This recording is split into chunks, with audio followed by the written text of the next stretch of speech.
morning, everyone. My name is Rose Arsenault, and I am truly, truly, truly honored to be serving as your MC for this incredible ceremony.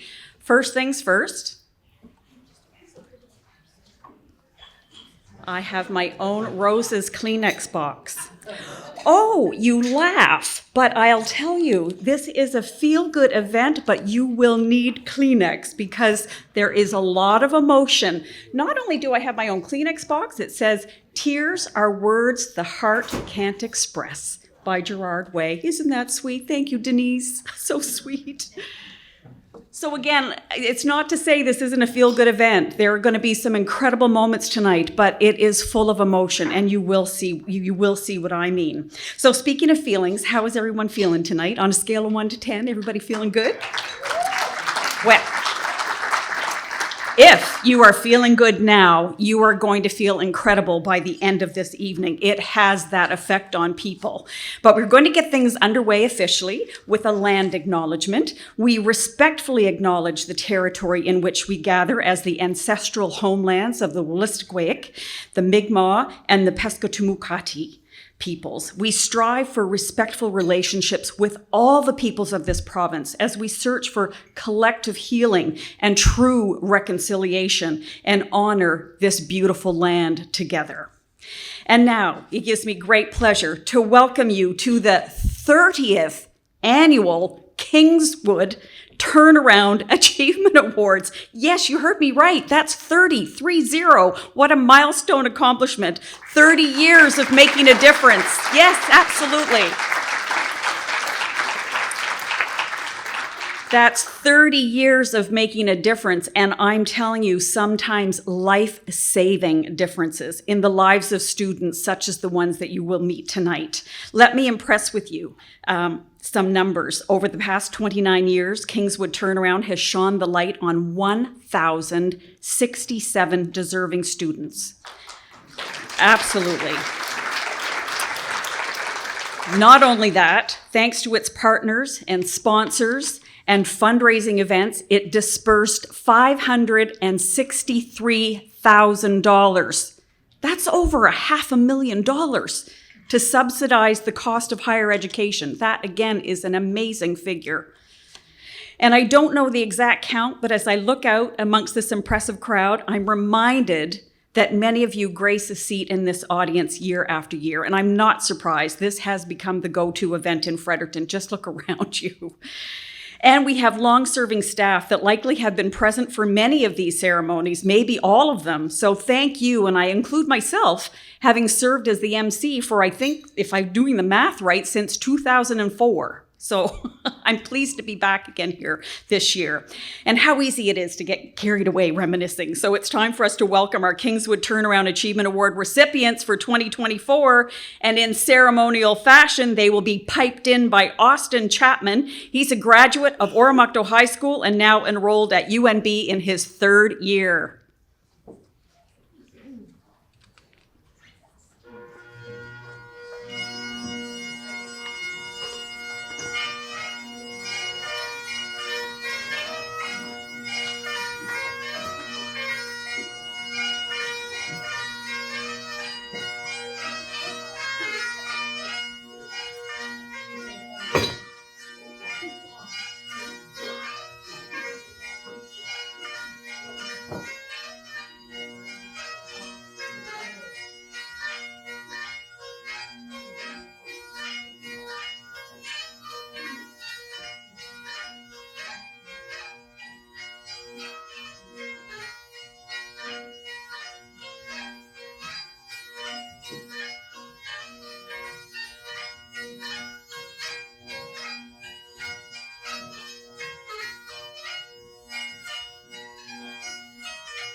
Congratulations to each and every one of you tonight. Tonight is your night, and we are here to celebrate your success. You will take your rightful place back on this stage later tonight, but for now, I invite you to join your family and friends and make yourselves comfortable in your seats. And while you find your seats, I want to sincerely thank our piper, Austin Chapman. Wow, incredible job. Thank you, Chapman, for escorting in our students. So students, find your seats with your family and friends, and we'll get the things officially underway. So now I would like to introduce Sarah Francis, Anglophone West School District Director of First Nations Education, and she will perform the Woolastook song. Gulasi Gopin, Ndaliwi Sarah, Nujeo Nagutkuk, Naganuik Fredericton, Willistownil.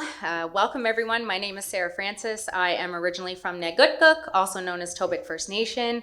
I now live in Fredericton, and I am a person of the beautiful and bountiful river, also known as Woolastook right behind us. So welcome everyone to our homelands, the unceded, unsurrendered homelands of Woolastook. Got to make sure we use those proper words when we do land acknowledgements. That's really important to make it authentic, regardless of what anyone else tells you. So that's my spiel for tonight. So I'm going to share a Woolastook song. This is a song that means a lot to me. It's a song that was written by, it was translated by Sagate Gwen Bear, who's now in the spirit world. It was a song that was taught to me by Dr. Imelda Purley. It's one of the first songs that I learned. It's a song I love sharing with our students right across our district. My superintendent, David McTimoney, supported, I think it was 2 or 3 years ago now, the playing of Woolastook song in place of O Canada on Day of Truth and Reconciliation, September 30th, a few years ago. And we had a lot of students send in letters and rally to have this continue on in our district. And it's something that the majority of our schools do play at a minimum of once a week in their schools. And that is incredible because it was student led. So that's powerful and means a lot to me. So that's what I'm going to share with you this evening. So I'd ask you all to stand, please.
Oh, that was truly beautiful. Thank you so much, Sarah, and how appropriate indeed with the Woolastook River running behind us.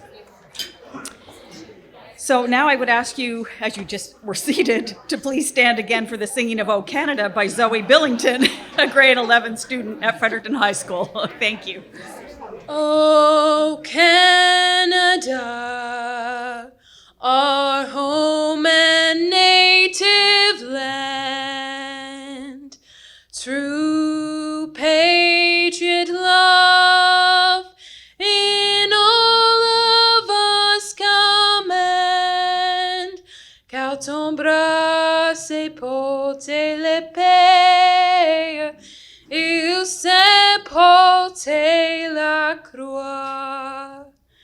Ton histoire est une épopée des plus brillants exploits.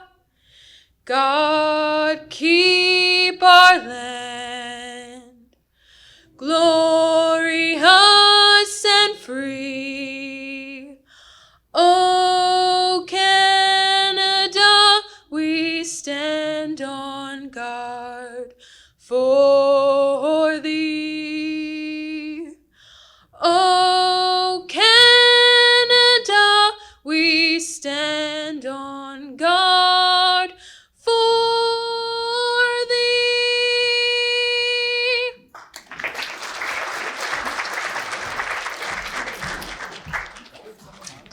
That is talent. Thank you so much, Zoe. And again, thank you, Sarah. We have quite a roster of special guests with us tonight, so please hold your applause until I introduce them all, starting with the Honorable Brenda L. Murphy, Lieutenant Governor of the Province of New Brunswick. Always great to have you here with us. And she is accompanied by her partner, Her Honor Linda Boyle. We also have the Honorable Bill Hogan, the Minister of Education and Early Childhood Development, as well as the Honorable Jeff Carr, MLA, Fredericton, New Maryland, Sunbury, Honorable Ross Wetmore, MLA, Gagetown, Petitcodiac, the Honorable David Kuhn, MLA, Leader of the Green Party. As I mentioned earlier, one of the people who grace a seat in this audience year after year, I think, is Mr. David Kuhn. Honorable Dominic Carty, MLA, Fredericton West Hanwell. Her Worship, Kate Rogers, Mayor of City of Fredericton, sends her regrets. However, here in her place to represent the City of Fredericton is Councillor Eric McGarrity, Chair of Livable Community Committee. His Worship, Dave Morrison, he's the Mayor of Hanwell. Dave, are you here, in fact? I didn't think I saw him. And His Worship, Derek Pleadwell, Mayor of Arcadia, whom I did see. Nice to have you here with us, Your Worship. And Chief Alan Polchi, St. Mary's Sistanstics First Nation, and Dr. Russell King, Chairman of Portage Atlantic, and John Maunder, Board Member, Portage Atlantic. I must say that it is especially nice to have you both with us tonight because there have been many, many positive things said over the years, just in appreciation for what Portage Atlantic does for youth. David McTimity, Superintendent at Anglophone School District West, and of course, Brian Johnson, the owner of Kingswood. So this is getting to be a very prestigious event, as attested to by the impressive list of special guests. So please join me in a warm welcome to them all.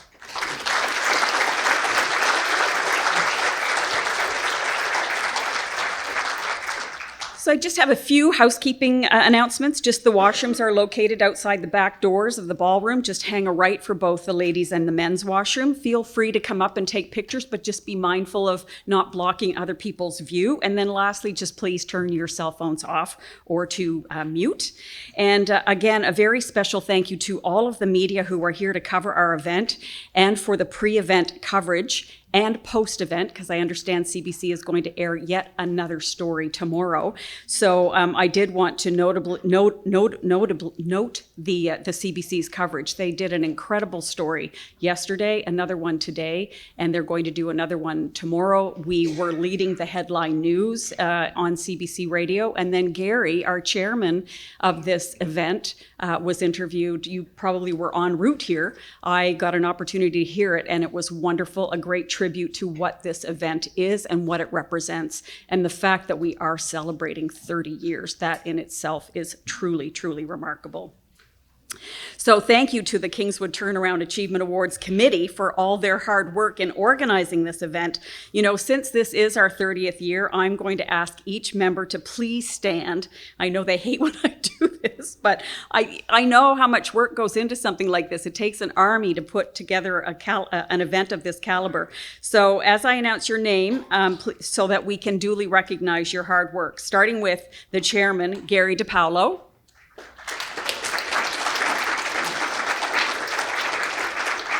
Denise Johnson is the secretary treasurer.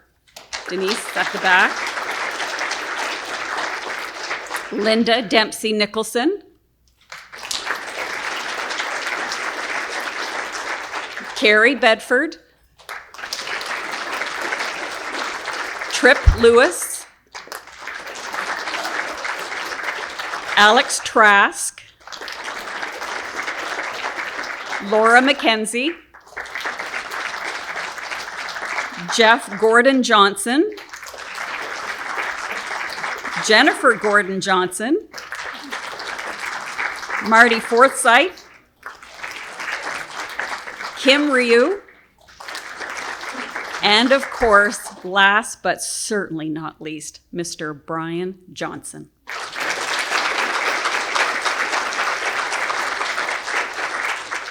Although not committee members, we also have much gratitude for Catherine Gordon Johnson and Rosemary White, who have lent a hand tonight. So thank you both. They're probably both sitting there saying, oh, gee, I'm putting in all this work. I didn't get recognized, but we haven't forgotten about you two.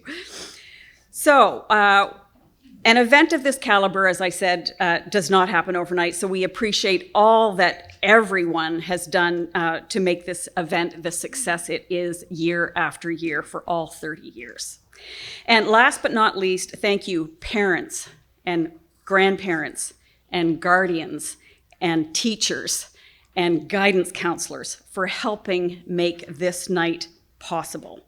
I'm going to stop right here because you are the guardian angels. That's right, I need my Kleenex.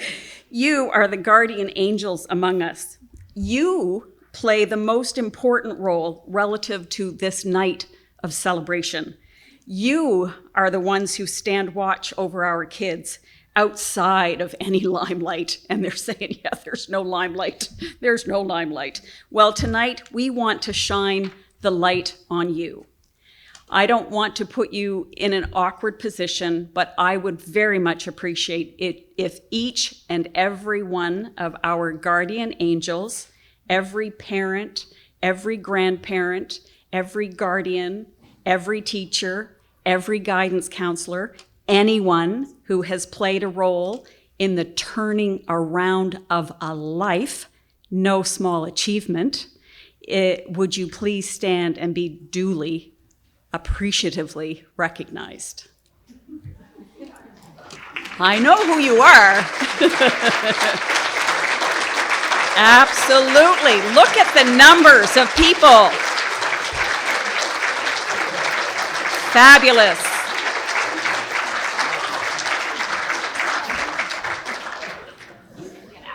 And I appreciated that some of you needed that kind of encouragement, but honestly, from all of us here, from our hearts, thank you so sincerely.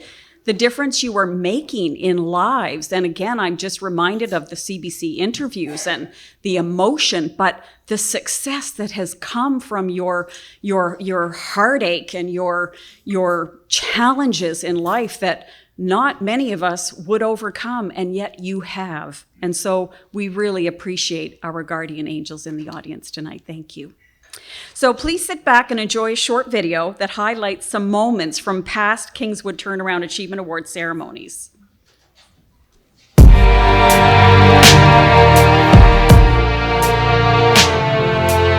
There is such a tribute to the kids who are receiving these awards.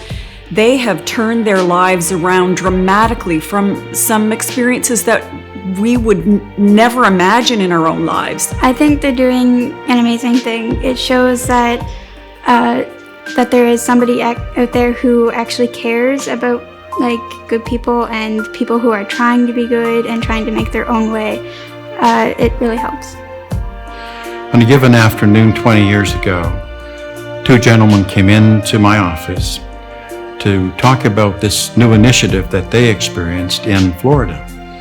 So Ernie McFadgen and Brian Johnson were so excited about this Turnaround Achievement Award program that they wanted to introduce it to the school district. It was because of these inspirational stories of students that have had very difficult times and have turned their lives around. And so that was extremely moving. They were helping kids of many varieties get recognized for turning their lives around, kids that were going down the wrong path, and we just thought that would be a wonderful thing for this community. I not really made a complete turnaround so far. I'm just kind of, not deep.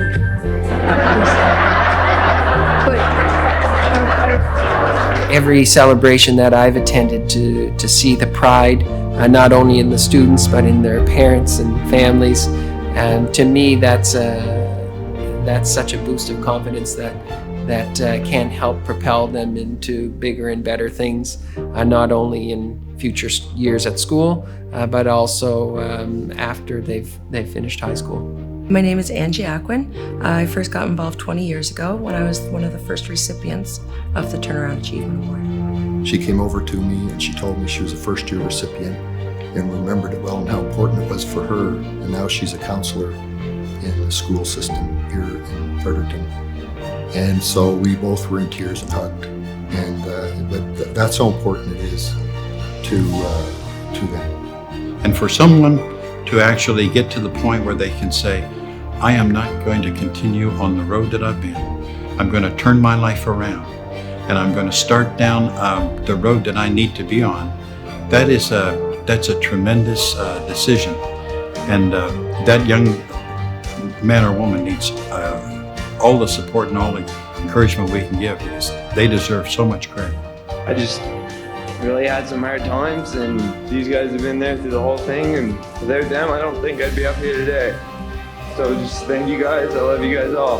There are a lot of times when teachers don't get the recognition they deserve, and this is one example where we have a chance to really celebrate some of the great professionals that we have in our system.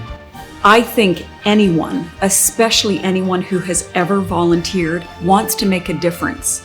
And when you can make a difference in the life of another human being, you want to step up to the plate. And that's exactly what Kingswood has done. You've learned a lot in the turnaround you've gone through, and to pay it forward and help others, because at the end of the day, helping others could be the greatest legacy of your life. It's not even for the recognition. You know what?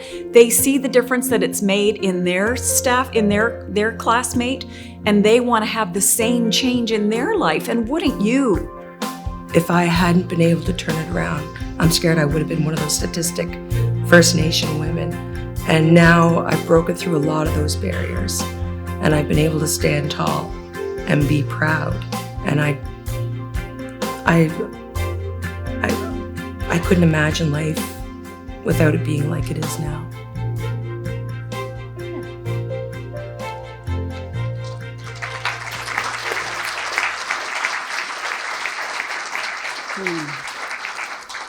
That video really does give you a sense of how emotional this night can be, thus the box of Kleenex. And I do, in case you didn't listen, I won't tell you every detail about every interview that aired on CBC, but there was one in particular that Gary mentioned this afternoon about a former recipient who had lost his house in a fire, including his medallion, his Turnaround Achievement Award medallion. That meant so much to him, he asked if he could get a replacement medallion. And they invited him back the year later and presented the medallion to him. Like, that's what these medallions mean to these students.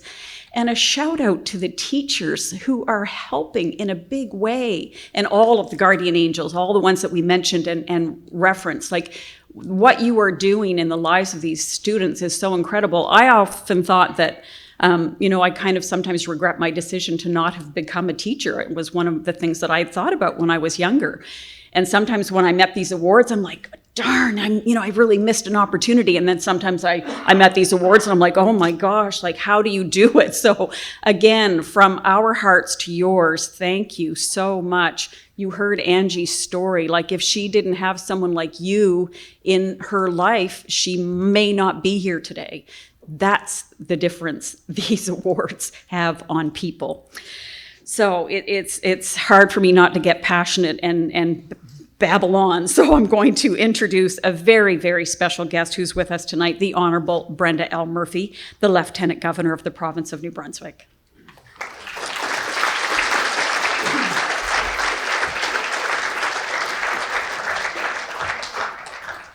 Award recipients and your loved ones, invités d'honneur, distinguished guests, friends, chers amis, good evening, bonsoir. Linda et moi sommes ravis d'être parmi vous ce soir pour cette cérémonie. Linda and I are delighted to be here with you this evening to join in the celebration of this year's Kingswood Turnaround Achievement Award recipients. This is such an important event to recognize what each one of you have achieved. And I imagine that each one of you are feeling very proud to be here this evening, and rightly so. Maybe a little nervous too. When you were piped in, I thought, I appreciate how you're feeling right now. I'm piped into a lot of things, and it's a bit weird, for sure. As I read a little of each of your stories, I was just so impressed and so touched, really. Your stories are very inspirational, despite many barriers and many challenges which you've worked hard to overcome.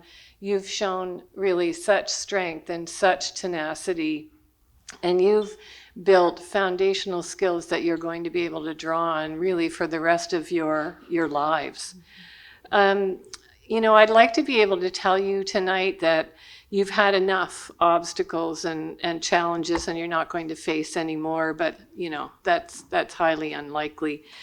What I hope you hang on to, though, as you go through life and you do face roadblocks or obstacles, is that you do have the inner resources to get through these. Look where you are tonight.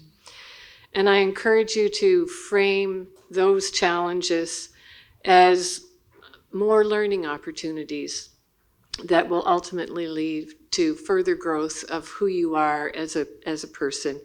Your resilience and your perseverance, your ability to believe in yourself, and your ability to ask for help sometimes when it is hard to believe in yourself, is really going to help you to continue to break down barriers and to forge your own unique path. This is an exciting time in your life, and I encourage you to be who you are, to be yourselves. Je vous encourage à persévérer au-delà des obstacles auxquels vous allez faire face. Vous êtes capable de les surmonter et de vous surpasser. This award is really just the beginning for you. Everyone in this room is here to support you. We all believe in you and in your ability to make a difference in your life and in the world and others' lives.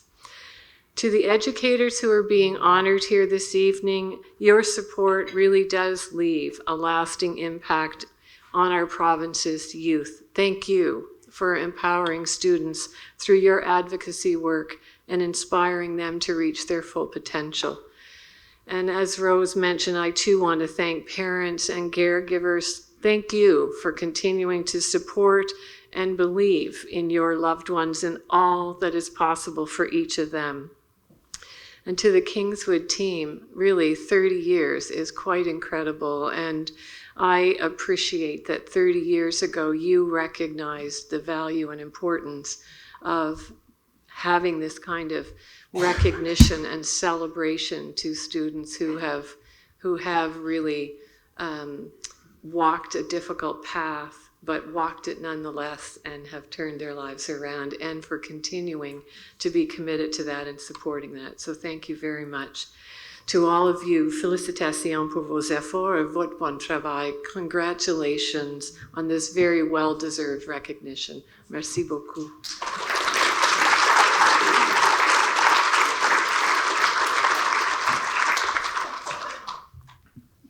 evening, everybody. And it's a pleasure to be here for the 30th Annual Kingswood Turnaround Achievement Awards. I've had the pleasure of attending these awards, not this particular award, but the awards in my riding and for students in the schools of which I taught, and of which I was a principal. On behalf of Premier Blaine Higgs, I would like to extend my appreciation to the organizers of this event for their dedication to honoring and celebrating the accomplishments of some remarkable Anglophone West students who are with us here tonight. I'd like to acknowledge your honors, my fellow legislative colleagues, honored guests, parents, teachers, and especially the award recipients.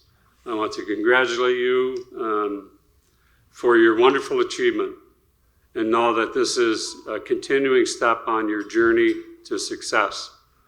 I was fortunate and privileged. I spent 35 years in public education as an administrator and a teacher, and I loved every moment of it. And I saw kids turn around on a regular basis. And what made the difference in a turnaround for a child or for a young man or young lady was the impact of at least one special adult in their lives.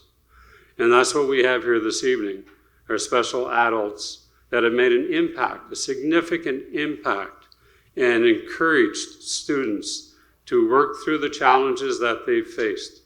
As we all know, when we go through life, challenges are just part of life. And challenges don't have to define us. Problems don't have to define us. What can define us is how we work our way through that and how we create success from that. As we celebrate you tonight, let's remember the people that have played a crucial role in your journeys, your families, your teachers, your mentors, and your friends.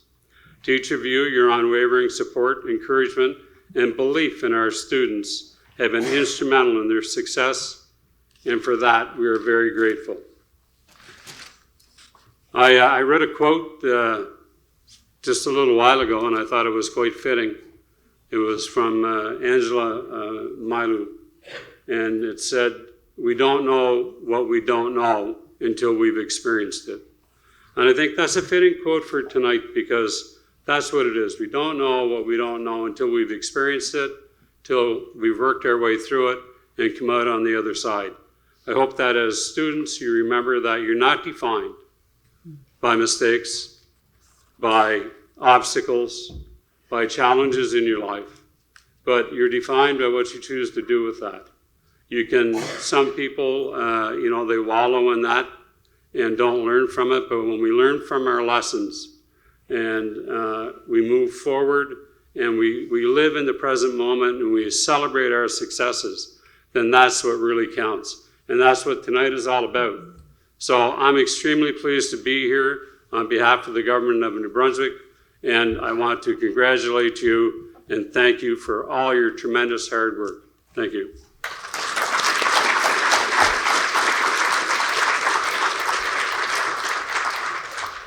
Thank you, Minister. And now I would like to welcome David McTimoney, Superintendent of Anglophone School District West, to bring greetings on behalf of the school district. Welcome, David. Thank you, Rose, and good evening, everyone. Your Honors, Minister Hogan, other members of the Legislative Assembly and local leaders, thank you for being here tonight. I also recognize my former superintendent, Alex Dingwall, who we'll hear from a little bit later, and of course, Brian Johnson, longtime friend. I see 30 years. I began my teaching career 29 years ago, and as I'm looking through the list tonight, I see Brighton from Cambridge Narrows, and Brighton, your dad was one of my first students, so we see generations coming through, and of course taught with your grandparents in Cambridge Narrows. I see Purity Moore, who's a part of our student council, Council of Student Leaders, representing our 19 high schools across Anglophone West, a wonderful leader at the table and in showing some great leadership here in your district. All of our students here tonight have a little story like that we'll look forward to hearing. Congratulations to you, and Keep up the good work, of course. Thank you to parents and families for your support throughout this career of education that we all walk through. Sometimes it's a little easier, sometimes it's a little tougher, and tonight's a night where we recognize that despite some tough times along the way, in the end things can turn around well for us with that little bit of support, and it's really worth recognizing, and that's what tonight's all about. So thank you, and have a great evening.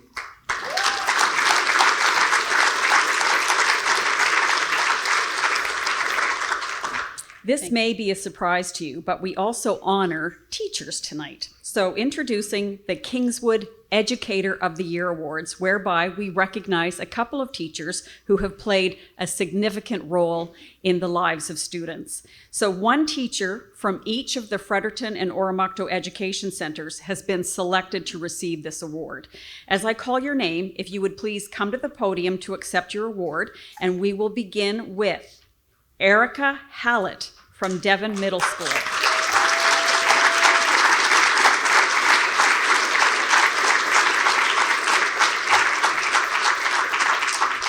And Erica, we will give the honor of presenting the Educator of the Year Award to you, to David.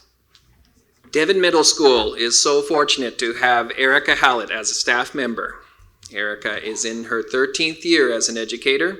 She is currently a resource teacher, and she has worked as a classroom teacher as well. Erica displays unwavering dedication to the students who are on her caseload. Erica welcomes students when they start at Devon Middle School in grade 6 and continues this support as students transition to high school at the end of grade 8. Throughout these years, Erica reviews student profiles and puts programming in place to support individual needs. Erica seeks professional learning to support her personal growth, with the goal of strengthening her skills to support students. She is an advocate for inclusion and is the voice for those who may not feel empowered to speak for themselves. Part of Erica's role is co-creating the personalized learning plans that support students in acquiring academic success. She also provides coaching to educational assistants, supports classroom teachers, and provides targeted interventions for students. Erica is a teacher leader. In this role, Erica supports decision-making at the school and delivers professional learning for staff. Erica's advocacy role inspires staff members to be empathetic to the needs of students, while also impressing upon us that we must always approach teaching and learning from a strength-based perspective. Erica's professionalism in her role has a significant impact on our school community, which makes her truly deserving of this award. The students and staff of Devon Middle School want to thank Erica for being a change maker for students. Erica embodies the vision that Devon has established: positive, respectful, inclusive, dedicated, and empowered. Thank you for coming every day with a smile, an infectious laugh, and the desire to make a difference for students.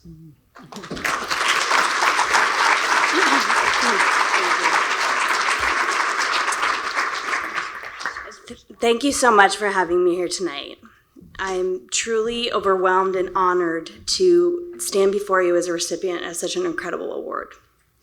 To be recognized in this manner among such talented and dedicated group of educators is truly humbling. I am deeply touched that my colleagues would consider me for this honor, and I'm profoundly grateful for their nomination. As I reflect on this moment, I'm reminded of the significant impact that my family and colleagues have had on my journey as an educator. None of us achieve success alone, and I'm acutely aware that I would not be standing here today without the unwavering support and encouragement of those around me. I want to thank my parents who have always instilled in me the importance of work ethic and compassion, my husband and children who continue to lift me up and encourage me even on those hard days, to both my sisters, one that is a fellow teacher and that I'm fortunate enough to have as a colleague at Devon Middle School, who are always cheering me on, and lastly, my colleagues, past and present, whose collaboration and commitment to this profession has inspired me to strive for excellence each day. When I reflect on why I became an educator, it's deeply rooted in my passion for inclusion and fostering positive relationships. Inclusion is not merely a checkbox to be ticked off, it's a philosophy that shapes every aspect of my teaching practice. I believe that every student, regardless of their background, abilities, circumstances, deserve to feel welcomed, valued, and included in the learning process. Likewise, fostering positive relationships with my students is the core of my teaching philosophy as well. I firmly believe that education is not just about teaching curriculum, but about building meaningful connections as well. When students feel seen, heard, and understood, they are more likely to engage with the material and thrive academically and personally. Each day, I look forward to coming to work, and I'm looking for opportunities to empower our students to learn, grow, and thrive. Whether it's in the classroom or during meaningful discussions, or certainly just lending a listening ear, I am constantly seeking opportunities to support their academic journey and build their capacity for success. Instilling empathy, respect, and responsibility will undoubtedly create a positive learning environment to allow all students to succeed to their greatest potential. In accepting this nomination, I'm reminded of the immense privilege it is and the responsibility that comes with being an educator. Each day we have the opportunity to make a difference in each of our students' lives, and I assure you it's not a responsibility that I take lightly. Thank you again for this recognition.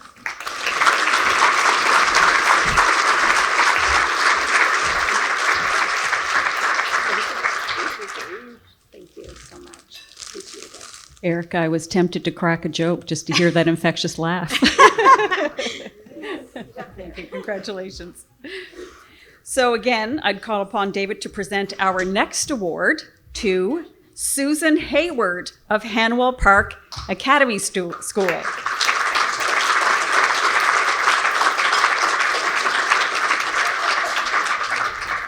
Walk into Susan Hayward's music room at Hanwell Park Academy and you immediately see a quote on one of her boards.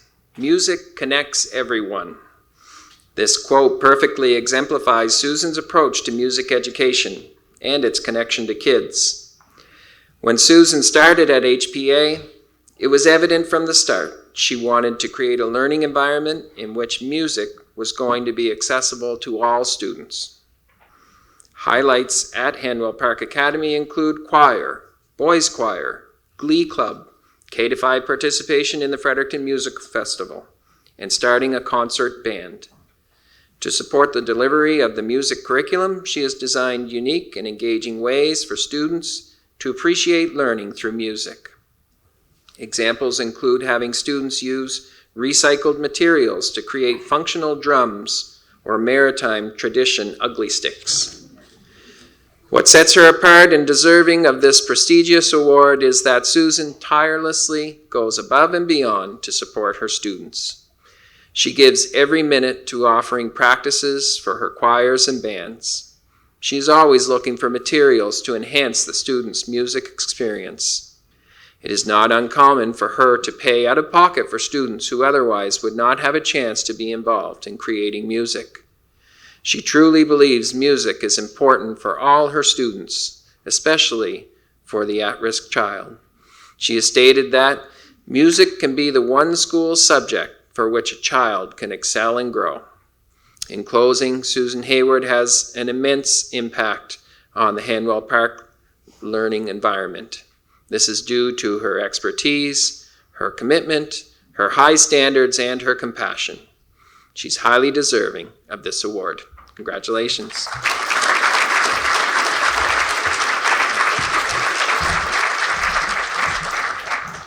Hi, thank you so much. What could I possibly say? I'm here with all these wonderful honorable guests, and the students, and this is the highlight of a career for sure. So thank you so much for that. Thank you, Mr. McTivney and the guests, and thank you, Mr. Plord, and my principal, Donna Bliss, who's here as well. And I'm seeing so many faces that I recognize, and it's so exciting. And as I'm sitting here and I'm hearing all of the exciting things and stories we're going to hear tonight, I don't want to take too much time from that, but I had an idea that I'm glad Erica went first. But I had an idea, and I said, I think because the focus is on music and the children and how it connects us, and it really does. It connects us. It's our stories. It's who we are. It's the telling of that that's important. And it connects the kids, and everybody has a chance to participate. And I think that's important. And I thought, I should start with a song, right? Like, you are my sunshine, my only sunshine. You make me happy when skies are gray. You'll never know, dear, how much I love you. Please don't take my sunshine away. And now you've all had a response to that. Some of you joined me, and you all thought of something, and maybe it was a happy memory. I hope it was. It connects us. And think about coming in. We were piped in. We stood for the River Song. We stood for O Canada. The music is fabric of who we are. It speaks to who we are as people. And for me to stand here as a music teacher, and I walked in my mom's footsteps, and she was a giant to me. So to be able to be here and to get this award tonight, it's immeasurable. And the students who are receiving awards, bravo. One of the most interesting thing that I ever thought about came from a student one day. Wasn't about music, of course, but we were having a class, and I was going through a lot of things at the time. This little person came in. Miss Hayward, I have a joke. Okay, what's your joke? How do you eat an elephant? Well, I didn't do too good in the pressure. I don't know. I don't eat elephants. I'm not sure. Think about it, Miss Hayward. How do you eat an elephant? I don't know. With salt and pepper? It's like, I don't know. How do you eat an elephant? I give up. Tell me, how do you eat an elephant? Oh, Miss Hayward, one bite at a time. Of course. And I don't know who heard me in that moment. That was the advice I needed. And they give me that advice too. And I think everybody in the room, I'm hoping someone's hearing this advice and going, yeah, that was for me tonight. And I think the students that are getting awards tonight, that really, you've done that. One step at a time, one bite at a time. Everything is possible and surmountable. And things will be hard, but we keep going, right? One bite at a time. And so hopefully that's some life advice for you. And that's it for me.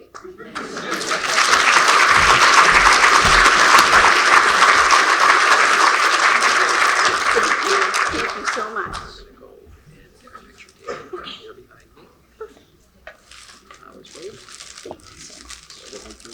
Thank you.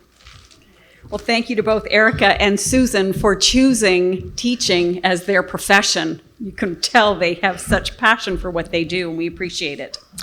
So before we begin our student presentations, they're right around the corner, I promise, it is worth noting that over the years, the Kingswood Turnaround Achievement Award Group has been instrumental in lending assistance and expertise to other jurisdictions. There are now Turnaround Achievement Award ceremonies in Nova Scotia, in Bathurst, St. Stephen, and St. John, and Kingswood is pleased that their passion has been contagious and has added to the lives of many students from various other areas. Now, hopefully this is a trend that will continue, and we will see this life-changing and sometimes life-saving program rolling out across the country. Now, we are honored tonight to have someone with us who was instrumental in the formation of the Kingswood Turnaround Achievement Awards. Everybody's looking around the room. Who is it? Well, it's Alex Dingwall. Alex was a school superintendent of what was at the time District 26. And along with Barry Miller, whom we saw in the video, Ernie McFadgen and Brian, they were instrumental in getting this wonderful program off the ground. Alex has supported this program since its inception. Alex, Brian, and Gary made a trip to Nova Scotia to present to officials of the school district there to get the Turnaround Achievement Awards introduced to Nova Scotia. So I would like to ask Alex Dingwall to come forward and reflect on that first meeting that launched the inaugural event. Alex Dingwall.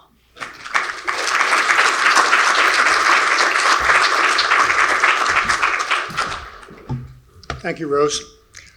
I'm surprised you didn't mention our history of doing the Dancing with Stars. You, myself, and David having to get up and raise funding. Yeah. Well, thank you for the invitation, Brian, to speak to everyone here tonight. It's indeed an honor. And I realize that I'm standing in the way of the real keynote speakers, the 25 odd youth who are out there very anxious to get up here and tell us their own individual story. But first, it's difficult to follow so many nice speakers tonight and relate the history of Kingswood. And I want to delve into the background that really made this program so important in New Brunswick education at the time. The first thing, it's truly remarkable for a community-supported program of this type to last this length of time. There's absolutely no question. I can't think of any other program.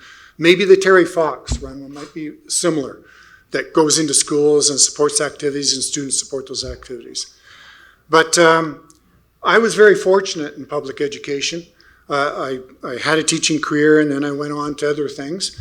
And I was very much part of the huge changes that took place 30, 40, 50 years ago. And I was part of many different initiatives that were brought in to help support teachers in classrooms and schools to help students achieve success in their endeavors. To illustrate the dramatic change in education, in one very specific way, I could suggest that tonight's students, given their history and background, and I don't want to be presumptuous in that manner, but probably wouldn't be here tonight. They probably wouldn't have had a chance to graduate from the public education system when I began teaching them in the school system in New Brunswick. The simple fact of the matter is that 30, 40, 50 years ago, I hate to date myself, but 30 to 40% of students who started school never got to grade 12. As a matter of fact, the data was quite clear that most students, or the 30%, left in grades 9 and 10, age 14, 15, 16. And that was not just New Brunswick. That was a North American phenomenon. That was Europe. That was most Western countries had that same phenomenon. It was very difficult to keep students engaged, a certain cohort of students. So what you have to, when we went in and researched what was occurring, we found that students who were not totally successful in academic subjects, who came from poor family backgrounds, who had some kind of disability, who acted differently, maybe difficult, looked different, school was not a good place for them. And they were the first to recognize it. And it was very difficult for them to achieve the schooling that they deserved at that time. So what happened in that time that we are to where we are today? Back then, 30 to 40% of students left school. That was over 30,000 students a year. You think about it, that's larger than some of our towns. We're out in the streets trying to make a living. How did we move from that to today when we have one of the highest retention rates in North America and the world of 95% plus students who achieve our success of graduating with a high school diploma, successfully achieving that? Well, I have to give credit where credit is due. Government and community made some profound decisions at that time that really rocked the education scene. And the first was a legislation that said that every child in the province, and this sort of seems weird today to even say this, every child in the province has a right to attend their neighborhood school and be educated with their peers in a regular classroom setting. That was very profound legislation. It wasn't met very well.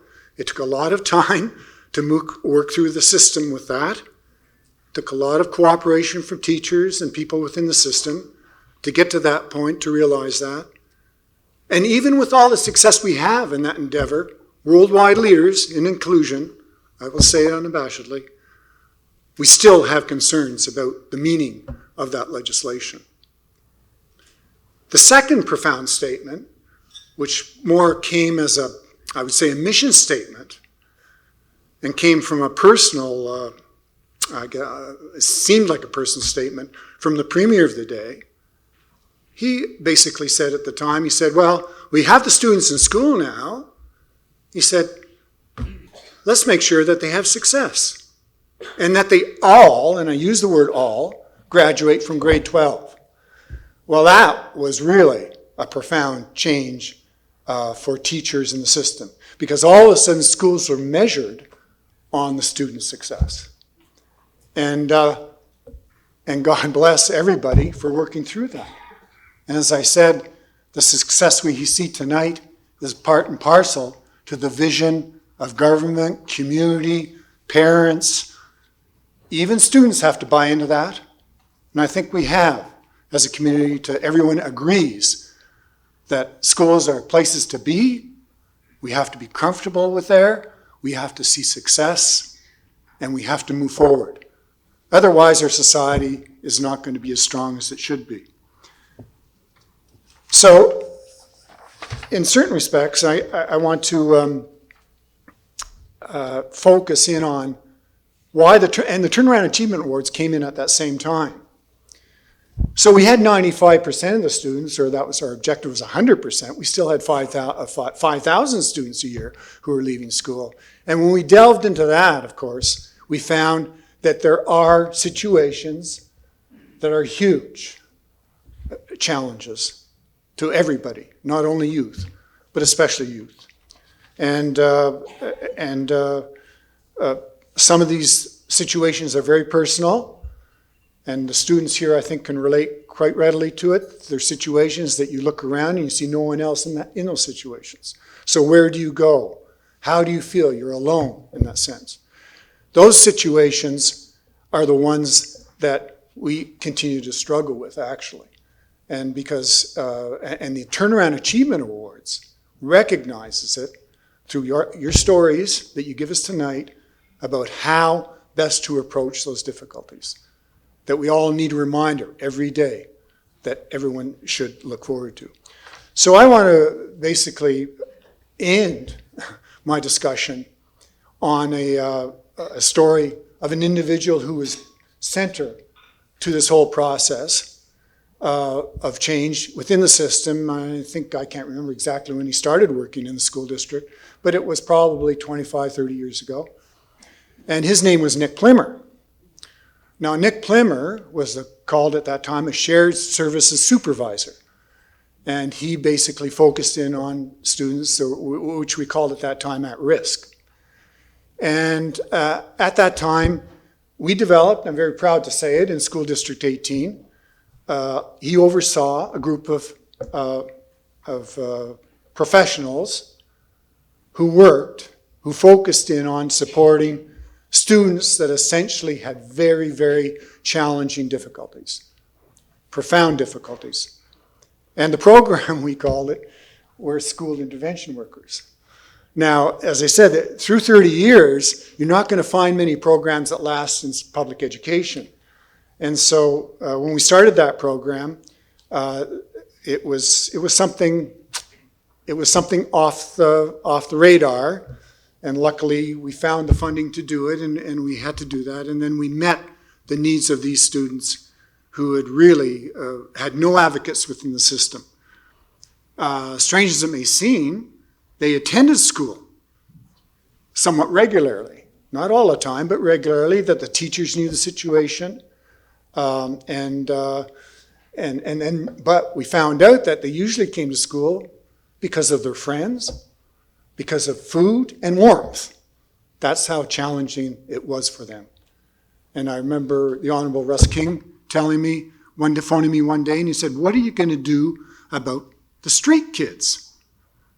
And these were the students that basically Nick and his crew focused in on over those years. Now, Nick was a pretty smart person. I became very much aware of that program because every 3 or 4 weeks he'd drop into my office and give me an update on it, on the successes and challenges of the intervention workers, and he gave me the personal stories of the students that they were impacting with. And the reason he did that, of course, he thought that I had the key to the funds and that it would help in supporting continuation of the program. So I became very much aware of that, of those situations. Turnaround achievement took it to another level because a lot of Nick's students had now the chance to talk about their success and their challenges in a public forum, to bring those discussions out, which inspire us all. And so what I wanted to end with tonight is a message that Nick used to give to his troops at the Turnaround Achievement Awards every time when he was here.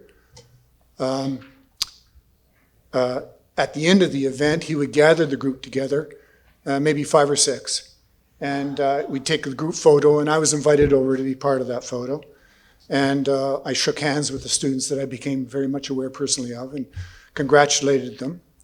And Nick would basically say to them, he'd give them this message, which I pass on to the students tonight. And I want to read it, otherwise I'll lose track of it. You have gone through some very difficult and challenging times. And although you may not realize it, you have developed some very unique skills and knowledge that helped you get on to the road path of success. As you continue on in your future endeavors, you will hear of, see, and recognize others who are also facing very similar situations to which you've just gone through. I'm asking you that you use your personal experience and background to reach out and help them in need. In this way, you will pass on to them your achievement that you were privileged with in the public school system. Nick Plimmer is recognized by family in Kingswood through a scholarship tonight for a deserved student. So his legacy still lives on. Brian, Denise, Gary, and all the Kingswood staff, thank you very much for continuing on with the legacy. Thank you also to all the partners and sponsors who give tremendous amount of support, ongoing support, all the time. And of course, congratulations to the parents, teachers, and I'm going to forget somebody. Oh, the students. Congratulations to you especially. Okay, now it's your turn. Thank you very much.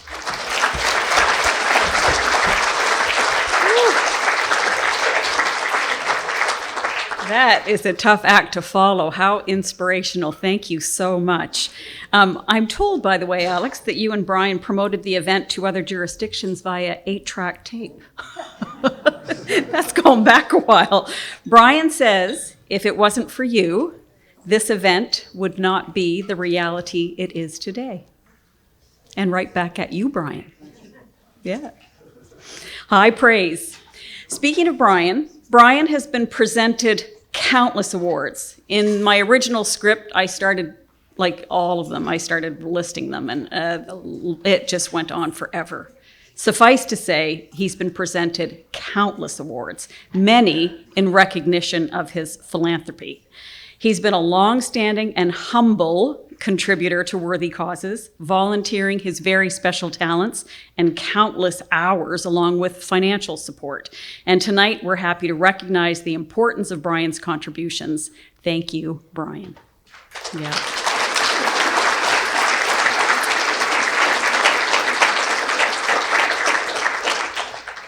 There are many special moments that involve Brian, and I never know when to insert them into the script. But the moment that I appreciate the most tonight has yet to come, and I just want you to pay attention to it. It's when the kids are going through the receiving line. Brian talks to every one of them. And it's very special. I've always admired that about you. You make time for everyone, and you're just a beautiful person inside and out. So thank you again.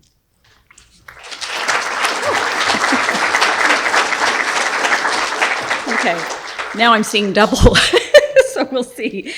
But the good news is we will now begin the presentation of our 2024 Kingswood Turnaround Achievement Awards. So permit me to briefly explain the ceremonial proceedings. So each recipient will be escorted to the podium. And then following the presentation and the acceptance speech, which we all hope you will deliver because some of you don't. People are going, what, do I have to deliver a speech? I can see it out there right now. But we do appreciate those speeches because they are from the heart. So as you will make your way through the receiving line, each student this evening will receive the following. A letter from the Honorable Brenda L. Murphy, the Lieutenant Governor of the Province of New Brunswick, a pewter medallion, again, thank you to David and the district, a certificate from Premier Blaine Higgs, a certificate from the Minister of Education and Early Childhood Development, Bill Hogan, a certificate from Kingswood, and so would the following please form the receiving line. The Honorable Bill Hogan, Brian Johnson, and David McTimoney. So now I will introduce the student, the school they are from, and the presenter, starting with Marissa Harvey from Leo Hayes High School. And the award is being presented by Nancy Benjamin. Being first isn't fun. I don't get to follow anyone else's lead. I am honored to be able to be here tonight to present a much-deserved turnaround award to Marissa Harvey. I am grateful to have had an opportunity to witness a piece of your journey, Marissa.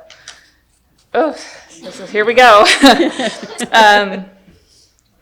And see you independently take the reins of your life and write the story you so absolutely deserve. I met Marissa as her vice principal when she transferred to Leo Hayes at the beginning of her grade 11 year. We spent quite a bit of time together at first, and she definitely wasn't always happy to see me. And she wasn't quick to trust any of us, what any of us had to say at all, but rightfully so. She doesn't know this, but there are several Marissas in our school. So when discussions in our office occurred of which Marissa are we talking about, she became my Marissa. And I have more than one Marissa, but she is my Marissa. The first Marissa I met greeted the world and many people in it with anger, as we all would if we had to walk in the shoes on some of the roads that she has had to travel. Some of the hands she has been dealt in life certainly are entirely unjust and unfair. It is only natural that she was keeping her circle small and defending it fiercely. Her story is her story to tell, so I'm not going to share details because they aren't mine to share. During her grade 11 year, Marissa finally had the courage and vulnerability to let the wall down to me and her trusted her ESS team enough to share a piece of her internal struggles. This moment opened the door to her fully taking back control of her life, setting into motion and accepting the support she needed to tackle some of the challenges of the past while gaining strategies and strength for the future. Marissa, you are the epitome of resilience, overcoming more adversity than many of us see in the full spectrum of life. Fast forward to this school year. Marissa is an outstanding advocate for others, a natural caregiver. She supports those around her through life's biggest challenges. This year, she found Eastern College's Child and Youth Care with Addiction Support Worker program, which seems the perfect fit. Marissa has faced what seems like continuous challenges in life, but these challenges have strengthened her determination and fostered an authentic empathy for others. My Marissa, I know you really belong to Melanie and Luke, and Carson probably feels that you're his Marissa. I know that life this year has continued to throw unfair challenges at you and your peers. and I admire how determined you remain and what a source of strength you are for others. I hope you never lose that spark, that drive, and being that voice for others, while never losing sight of taking care of you.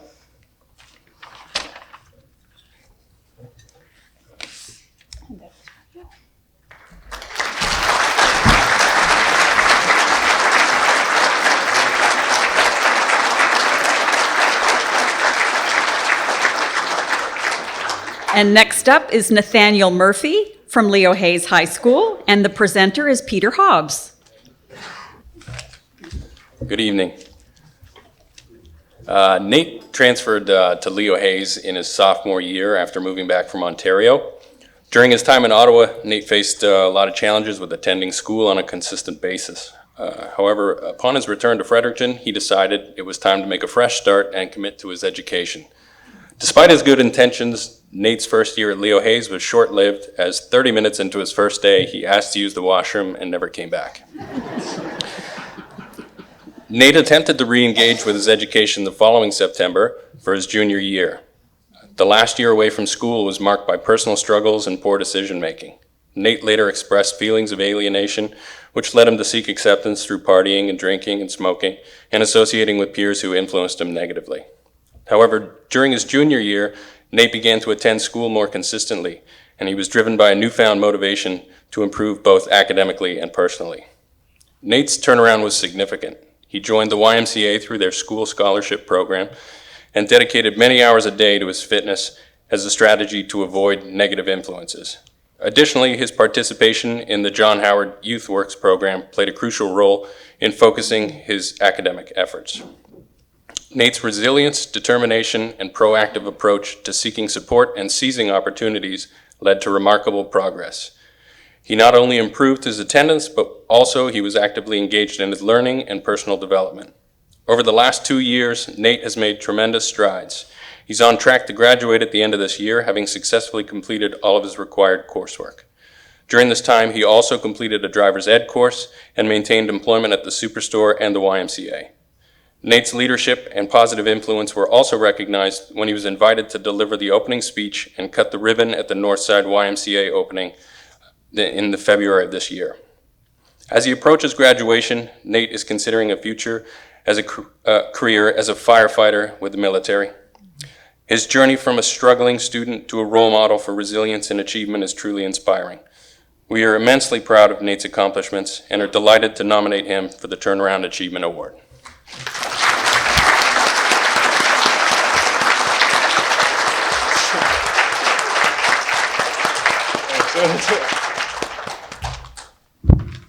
Okay, well, I don't really know what I'm going to say, so I'm just going to wing it. I'd mainly like to say thank you for Hobbs and just the teachers that supported me throughout this whole journey. Leach, he's there in the back. But yeah, so mainly like to just say thank you to everybody that supported me, my family as well. They're over there at that table, you know, put them on the spot as well because I'm on the spot. So yeah, that's basically all I'd like to say is just thank you. And there's a lot that I went through to get me here. And I don't think I would have got to where I am without the people in my life at this moment. So I would really just like to thank them, and that's about it. Thank you. Great job, Nathaniel. That's awesome. Next up is Marley Ray Kennedy of Leo Hayes High School, and her presenter is Tracy Gatto. And I was just going to say, as Marley, she made her way up here so fast. As Marley Ray Kennedy makes her way to the stage, how many of you heard the interview with Marley Ray and her mom Melissa on CBC yesterday morning? Yeah. It was a tearjerker. Very moving, and I can't wait to meet the rock star of a guidance counselor, Tracy. Wow. Without further ado, I present to you Marley Ray Kennedy of Leo Hayes High School, presenter Tracy Gatto. And by the way, I think we should rename these awards, to paraphrase Marley Ray, the Turning My Crap Around Awards.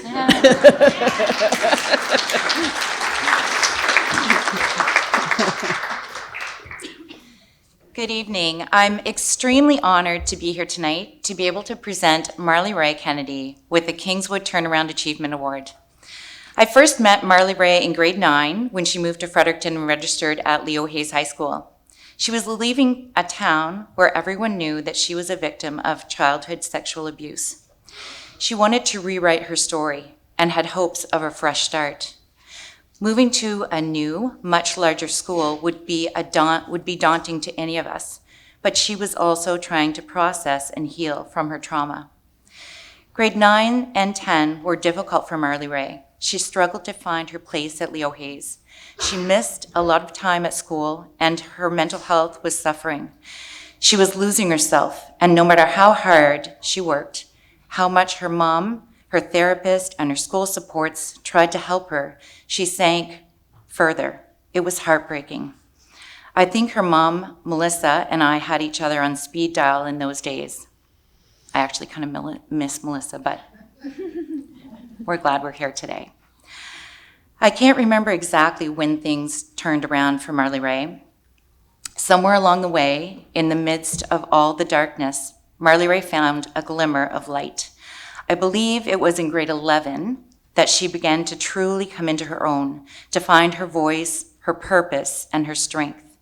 She was suddenly able to attend school, to excel academically, and she was finally starting to see her true potential.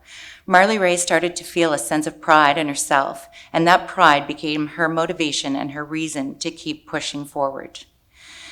Today, Marley Ray stands before us as a testament to the power of resilience and determination.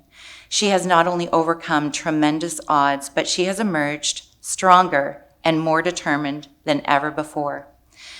This semester, as part of her personal interest project, Marley Ray opened her own nail salon in her home. It is a shining example of her ability to turn her dreams into reality and to create opportunities where there once were obstacles. In her future, she plans on becoming a nurse and then a medical esthetician.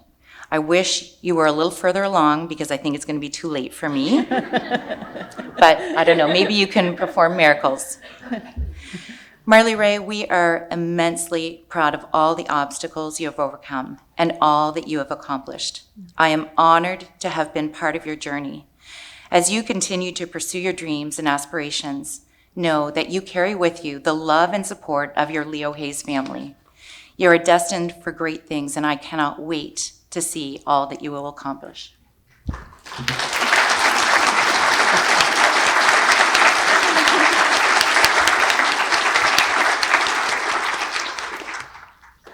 Thank you. Beautiful. Thank you. I wanted to say a big thank you to everybody who recognized my mental health and where it was at the time and completely encouraged me to be where I am today. I wouldn't be here without all this support. Thank you.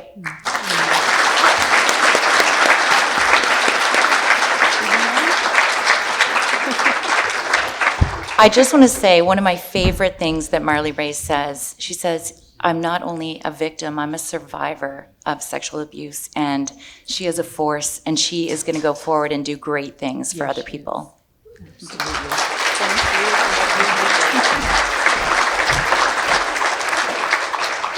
Next up is Brighton Beale from Cambridge Narrows Community School, and here to present the award is Catherine Colpitz. Good evening. It's a pleasure to be here to present the Kingswood Turnaround Achievement Award to Brighton Beale. I've only known Brighton for 3 years, but in that short time, I have witnessed Brighton grow to become a confident and capable young man. I'm told that his early years of high school were marked with absences and low grades. In his grade 10 year, we were lucky to see Brighton 3 days a week. That summer, Brighton worked for the village of Cambridge Narrows, now Arcadia, with long hours in the rain, and I remember that summer as one that was very soggy and full of earwigs, and tough, hard days of tough physical work hard days of tough physical work outside. In the fall of grade 11, Brighton joined the Cambridge Narrows Volunteer Fire Department. I suspect that these two events helped to guide the turnaround in Brighton that we celebrate tonight by instilling discipline and the importance of reliability. I've taught Brighton in both grade 11 and grade 12. And I'm happy to share that Brighton has had excellent attendance and has earned top marks in many of his senior classes. I'm told that he is a leader in his culinary class and can be counted on to gently remind his peers of the work that needs to be done each day. Brighton is friendly, respectful, and approachable. He easily greets peers and teachers alike, often asking about their day or sharing a laugh.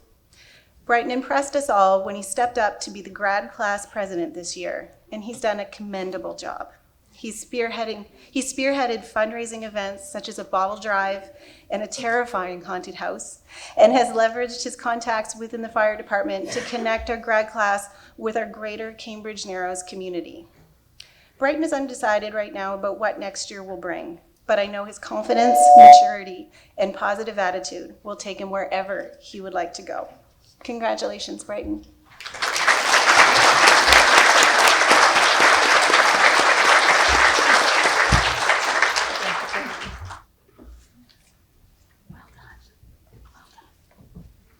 So next up is another Nathaniel. This one goes by Nathaniel Fournier of Enterprise Education Center, and here to present is Rachel Binns. Witnessing Nathaniel, or Nate's, turnaround in the last year has been a bright spot for all of the teachers at Enterprise.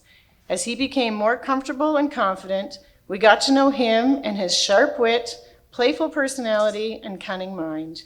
He is engaged in thoughtful conversations and is willing to truly listen in debate and consider alternative ways of thinking. He exemplifies the willingness to learn, even outside the realms of schoolwork. We have seen him grow as a student, a friend, and a community member here at school. We are thrilled to be offering him this award. We also want to take this opportunity to wish Nathaniel congratulations on his acceptance to MBCC's carpentry program and wish him the very best as he pursues his post-secondary education in a trade that he is passionate about. Congratulations, Nate.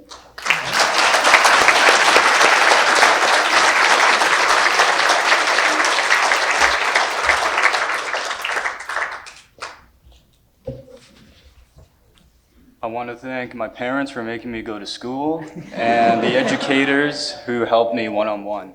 Yeah. Without you, I wouldn't have graduated.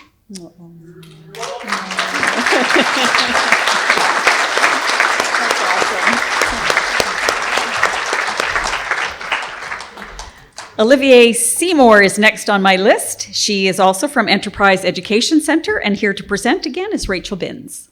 Olivia has impressed the staff with her work ethic, her commitment to her values, and her steadfast devotion to her goals. She is a quietly persistent person who is humble and kind to all. Her deeply caring nature is apparent in all of her interactions and has been a treasure to the school environment. The staff of Enterprise are thankful to have been part of Olivia's journey and are certain that her determination and heart will take her everywhere she wants to go. Congratulations, Olivia.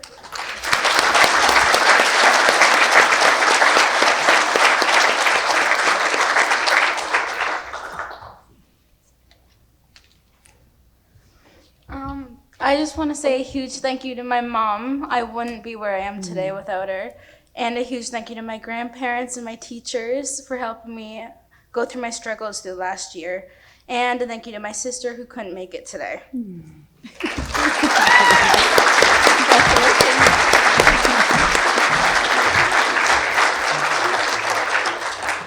Next up is Jaden Chase. Rachel, you stay right where you are. and Jaden is also with Enterprise Education Center. Jaden has shown up at Enterprise and used every day to dig deeper into herself and push her comfort zone in extraordinary ways. Her attendance, her work ethic, her openness to activities, her willingness to share and grow have been inspiring to watch. Jaden has been shedding self-limiting beliefs and allowing herself to show up as she truly is, a deeply kind, thoughtful, hilarious, and joyful person. We feel we are witnessing the construction of a rocket, and she is building herself up so she can take off into the world as the force that she is. Congratulations, Jaden.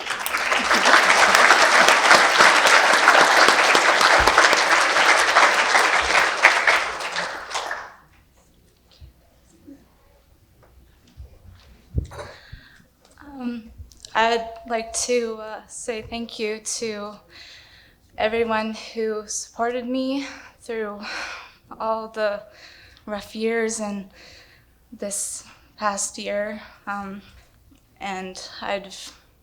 I'm internally grateful to everyone who stayed by my side, and it has been a very long struggle, and to have this award, it means a lot to me, and I didn't think that tonight would be so special, and I didn't think I deserved this award to begin with, but now that I have it and seeing the people I love holding up cameras and making me more nervous, it's very touching, and I appreciate it so much. So thank you to all those people who've been with me. Thank you, everyone.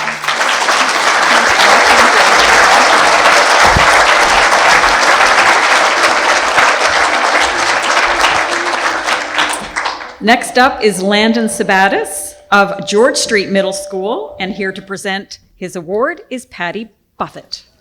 I told him all he needed to do was stand there and look handsome, and I think he's doing a great job. Really? Yeah.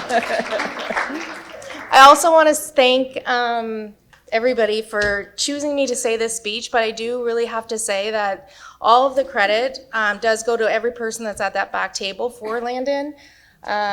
It's been truly a group effort and truly a demonstration of how amazing a wraparound approach can take, and he is proof of that. So as a grade 6 student, just beginning middle school, Landon faced many hurdles that made coming to school every day extremely challenging. As an Indigenous youth who seemed to have lost his sense of self, his culture, his self-worth, he presented as someone who struggled to connect with peers, teachers, and support staff. For most of his grade 6 year, he was considered a non-attender as he was dealing with more challenges that no child or adult should ever have to face.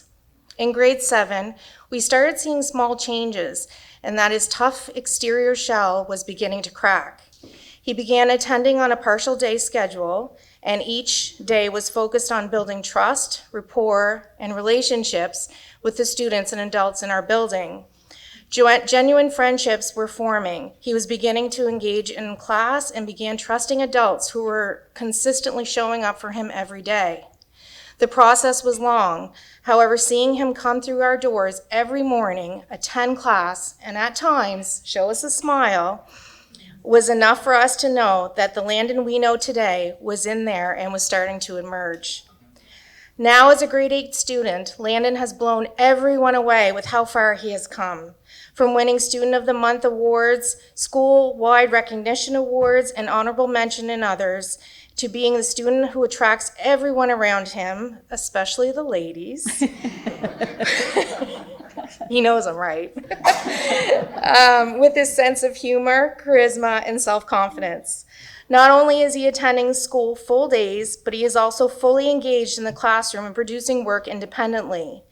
He has also become a role model for the younger students in this community with the empathetic and caring nature. He has re-embraced his culture and identity through attending the Wolastoqey language class, drumming, and various cultural activities provided for our village students. We are so proud of how far he's come, who he is becoming, and are excited to see his path unfold. His journey has been truly inspiring and is a testament to the power that lies within each child. It's been a privilege to watch his transformation, and the staff at George Street Middle School could not be more proud of him. My sincere congratulations goes to Landon. We are so proud of you.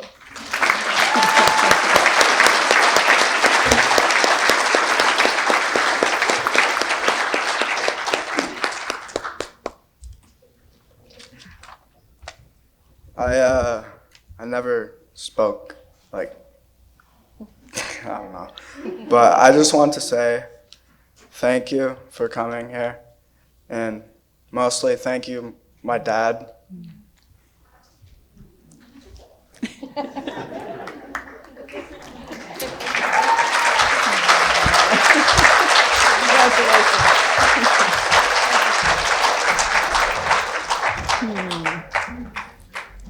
Next up is Hannah Ferris and she is from Oromocto High School, and here to present her award is Maxine McDonnell.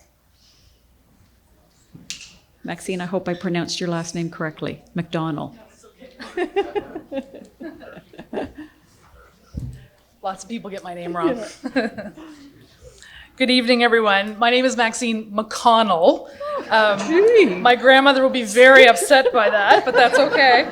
I'm taking a note. And, I'm one of the vice principals at Oromocto High School, but we're here this evening because I want to introduce you to Miss Hannah Ferris. I'm speaking to you this evening on behalf of a team of educators from OHS that unanimously decided to put forth a nomination for Hannah. This ESS team includes myself, Mrs. Emily Chevrier, Hannah's school counselor, and Mrs. Stacy Coy, our school social worker, or the lady in the office under the stairs, according to Hannah.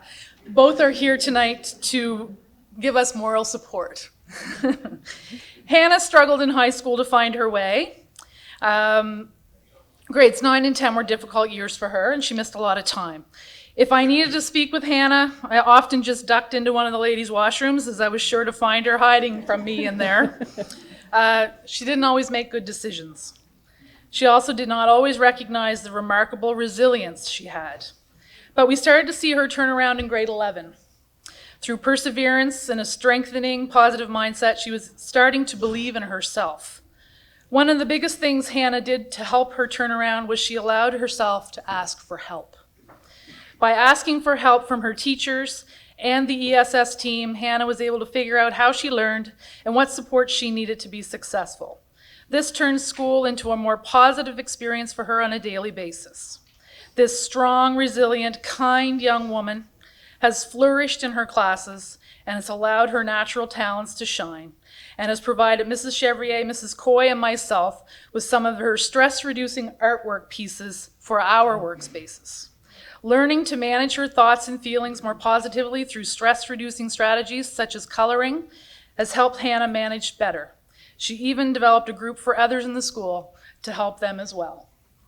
Hannah is graduating next month and plans to attend the early childhood education program at MBCC. Who knows, Hannah? Maybe someday you'll return to OHS and work with our students. We wish you all the best and are very proud of you tonight, but every day too. Congratulations.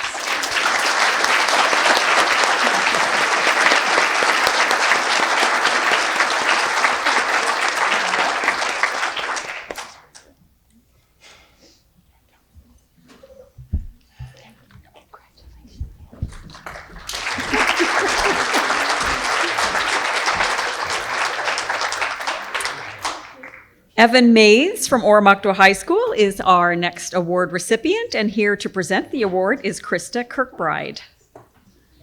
We'd like to congratulate all of this year's recipients. And each of you has worked very hard to be here tonight, and Evan is no exception. When I first met Evan, he was a man of few words, and he still is. After some months, he began to slowly reveal and share his plan with me. So I tried to listen, encourage, and support. And of course, hope for the best. Meanwhile, Evan was taking action to complete his goals one step at a time. He gained confidence after each course he completed, and I enjoyed watching his progress. Evan really took advantage of his time in the Compass Center, and he was very self-motivated, and he took control of his own learning. He's a great example of how success can be achieved when you believe in yourself. The Compass Center staff and our admin team are all very proud of you, Evan. We look forward to seeing you graduate in June and wish you all the best at MBCC this fall.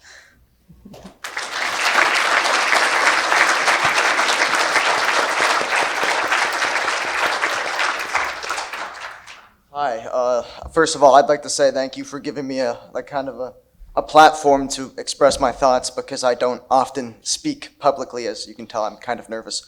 But I would kind of like to shy off of talking about myself a little bit, and I'd just like to talk about, my generation and the youth, the people that are my peers and, everybody my age, it's, there's a lot of people struggling with mental health issues, and not a lot of people get to voice them like I do. A lot of people are afraid from talking to loved ones about it, whether they fear of acceptance or are afraid they will be put somewhere where their needs are not properly met. I know that I was put in a mental care facility for 2 days, I think about a year ago. It might have been May. I don't remember at all. I'm winning this. Sorry. And after all that, I was prescribed antidepressants.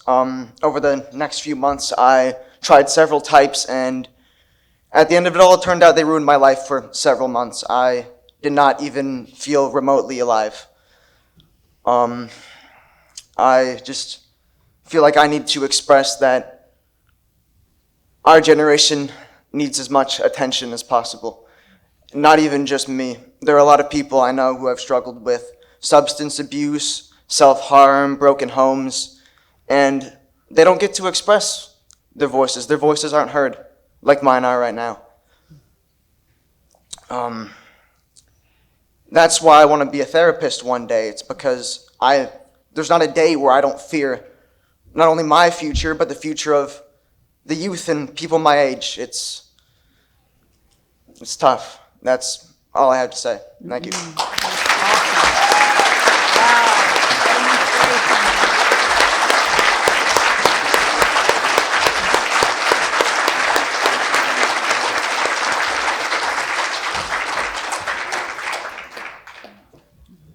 Yeah, that was something else. And I think I might have just been replaced as the MC next year. I think you're coming for my job.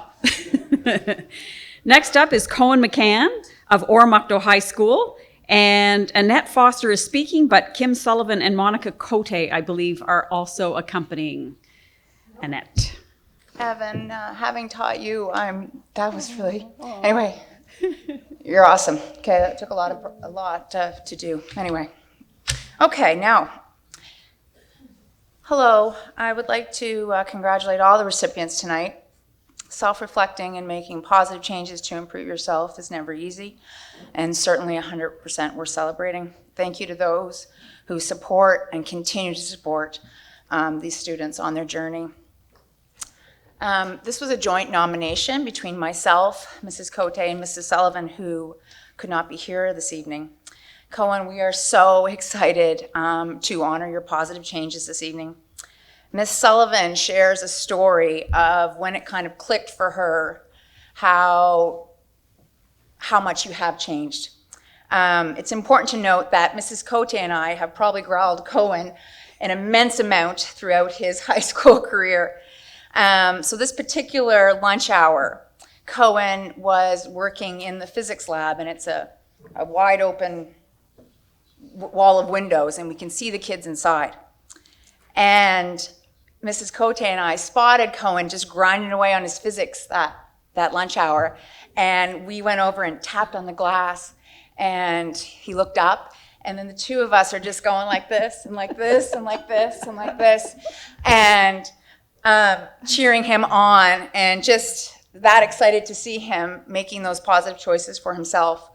And Mrs. Sullivan saw that interaction, and she said that was kind of an aha moment for her as we were celebrating this choice that you had made, which is not a big deal, but for you it was awesome.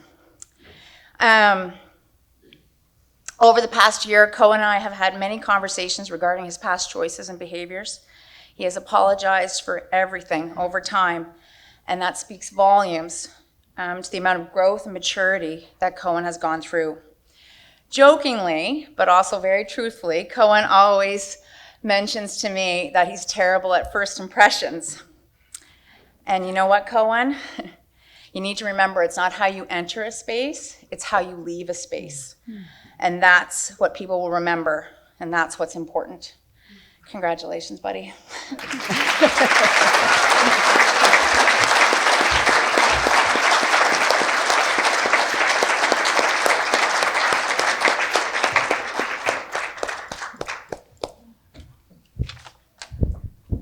I'm not usually one for speeches or spotlights, but I do want to say thank you very much to Miss Cote and Miss Foster.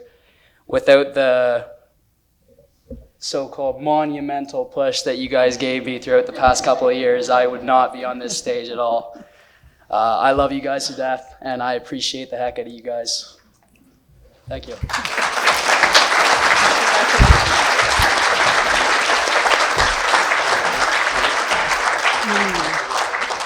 See, I just had that moment of regret again about not pursuing being a teacher. Like, that's phenomenal. You guys are great. And next up is Hayden Pond. And Hayden is from Devon Middle School, and here to present his award is Mackenzie Bell. Good evening, everyone. This evening, I am pleased to present this award to a very deserving grade 8 student, Hayden Pond. When Hayden arrived at Devon, he struggled at times to maintain composure in the classroom with fellow classmates and often with teachers. Our staff and Hayden quickly realized that in order to be successful in middle school, we would all need to work together. Hayden responded well to continuous support and worked vigorously to improve himself in the classroom environment. Hayden has grown academically and socially over the last 3 years. During this time, Hayden improved in his classes, and his focus has a massive amount of energy on growing as a student, teammate, and community member. Hayden has faced more adversity this year than anyone should, but despite these challenges, he has continued to try his best each and every day, ask for help when needed, or let the adults in the room know when it's not been the best day. Through all this, Hayden has continued to become a leader at our school. Hayden is quick-witted, funny, and incredibly honest. Something that I love about Hayden is that honesty. In the past, that is something that might have gotten him in trouble, but has become a strength that I and many others admire, as this has shown what makes Hayden so special. In math class in particular, Hayden always catches my mistakes and any missed number and lets me know exactly how I need to fix it. Hayden is a person of character and continues his quest to improve himself.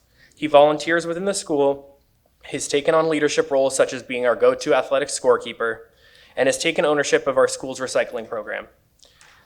Hayden is an independent thinker and is always looking to support others. He's also been a dedicated athlete and a physical education helper, often being called upon to show younger students how to complete tasks, even showing some of our staff, me included, how to use the score clock during our basketball season. It's harder than it looks. Hayden has a bright future as he continues his journey for self-improvement. We have all the confidence in him as he begins a new chapter of his life in high school, and we all look forward to hearing all the amazing accomplishments and experiences that he'll have in the future. On behalf of the staff at Devon Middle School, we would like to congratulate Hayden Pond as a recipient of the Turnaround Achievement Award. We are so proud of the young man you are becoming.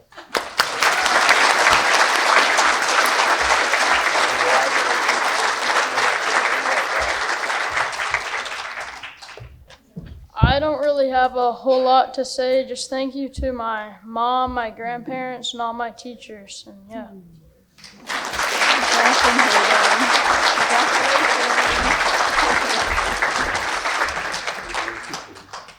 And next up is Hayden Crenendonk, and the presenter will be Michael Volk. And Hayden is from Stanley Consolidated School.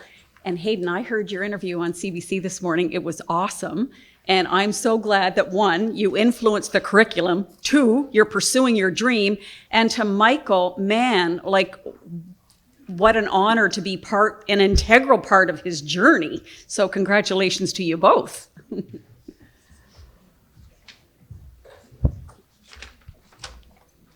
Good evening. I first met Hayden when he was in grade 10. It was a grade 9 math class, which Hayden spared no time reminding staff and students alike that he was taking for the second time. See, I'd begun teaching at Stanley Consolidated in October, and during my own transition time in meetings, Hayden's name was one that often came up. I don't remember exactly what the conversations were, but I do remember words like spirited, energetic, and loud being used. But there was another phrase used as well, and it was something along the lines of capable, but not interested. Looking back now, I think we nailed it with this phrase.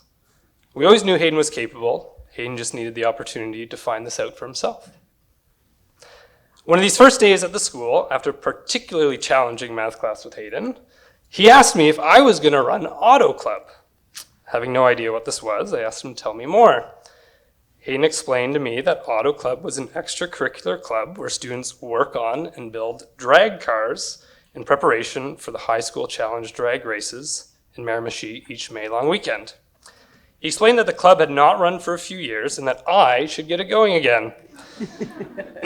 Thinking that this might be a good opportunity to engage Hayden and some others, I decided to give it a go. I believe that Auto Club showed Hayden that the school could be somewhere to channel his passions and pursue his interests. Back in grade 10, Hayden was hungry to learn on his own terms, to learn how he wanted to, and to learn about what he was interested in. Hayden was bogged down by what he had to do versus what he wanted to do. Switch over to grade 9 art and music. I'm going to read a note sent to me by Hayden's teacher. Do you know what's coming? Hayden was the only student who failed art that year. The most artful thing he handed in was a piece of paper, and I asked if she still had a copy of it, and she doesn't, unfortunately. Do you know what it had on it? Something along the lines of art crossed out. In music, he even refused to pick up a guitar. Fast forward to grade 12 creative arts, and Hayden constantly had something to share and contribute to the class, either from his own musical background or sharing insights. He then finished off the course with an hour-long concert of his best riffs on guitar. Grade 10 Hayden wanted to learn on his own terms. Somewhere between then and now, Hayden found out that school was the place to do this. One place that this growth took place was in the shop and through Auto Club. Hayden has embodied the role of leader in Auto Club. Hayden has demonstrated his passion for all things mechanical, but also his ability to inspire and motivate his peers. He's taken on various leadership roles within the club, organizing events, coordinating fundraisers, purchasing and sourcing vehicles and parts, and fostering a collaborative learning environment for all members. Just the other week, Hayden took every new Auto Club member into one of our race cars, it wasn't running, don't worry, to give them a tutorial on how to drive it. He wanted to ensure that they would all be ready to do their best on race day. Hayden's dedication and initiative have been instrumental in the club's success and have earned him the respect and admiration of his fellow club members. And we are also standing in the presence of the winner of the high school challenge in 2023.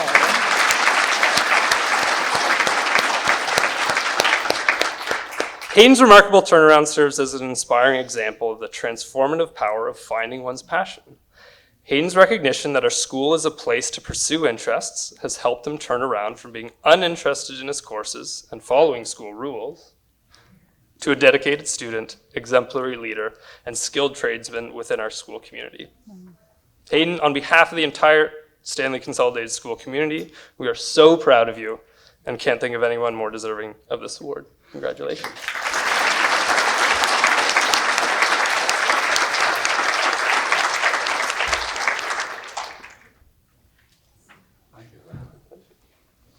Thank you very much. I'm not really sure what to say, but thanks to everybody, Mom and Dad, Jordan, Mr. Vol, the whole school, yeah, it's awesome. You're awesome. Thank you.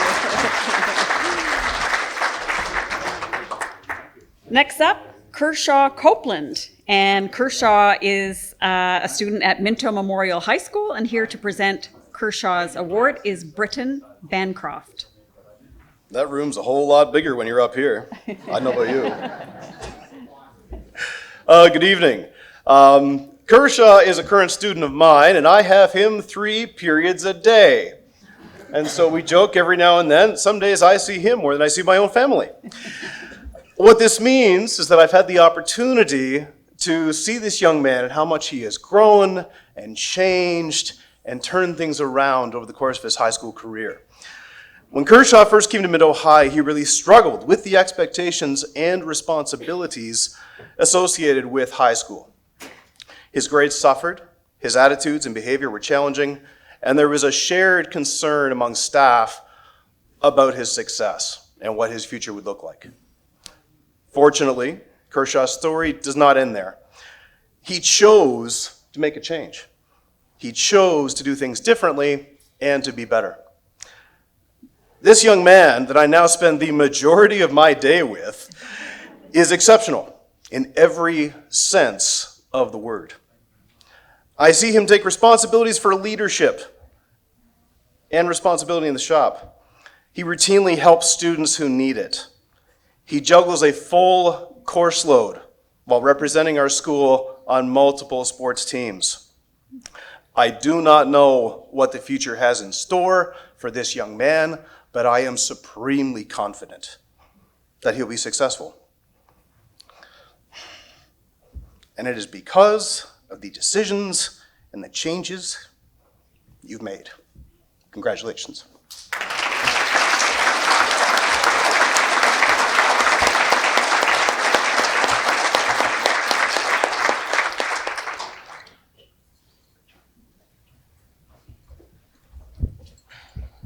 I'm a little bit scared here, but I'm gonna explain kind of a little bit of my story, background, and where I came from.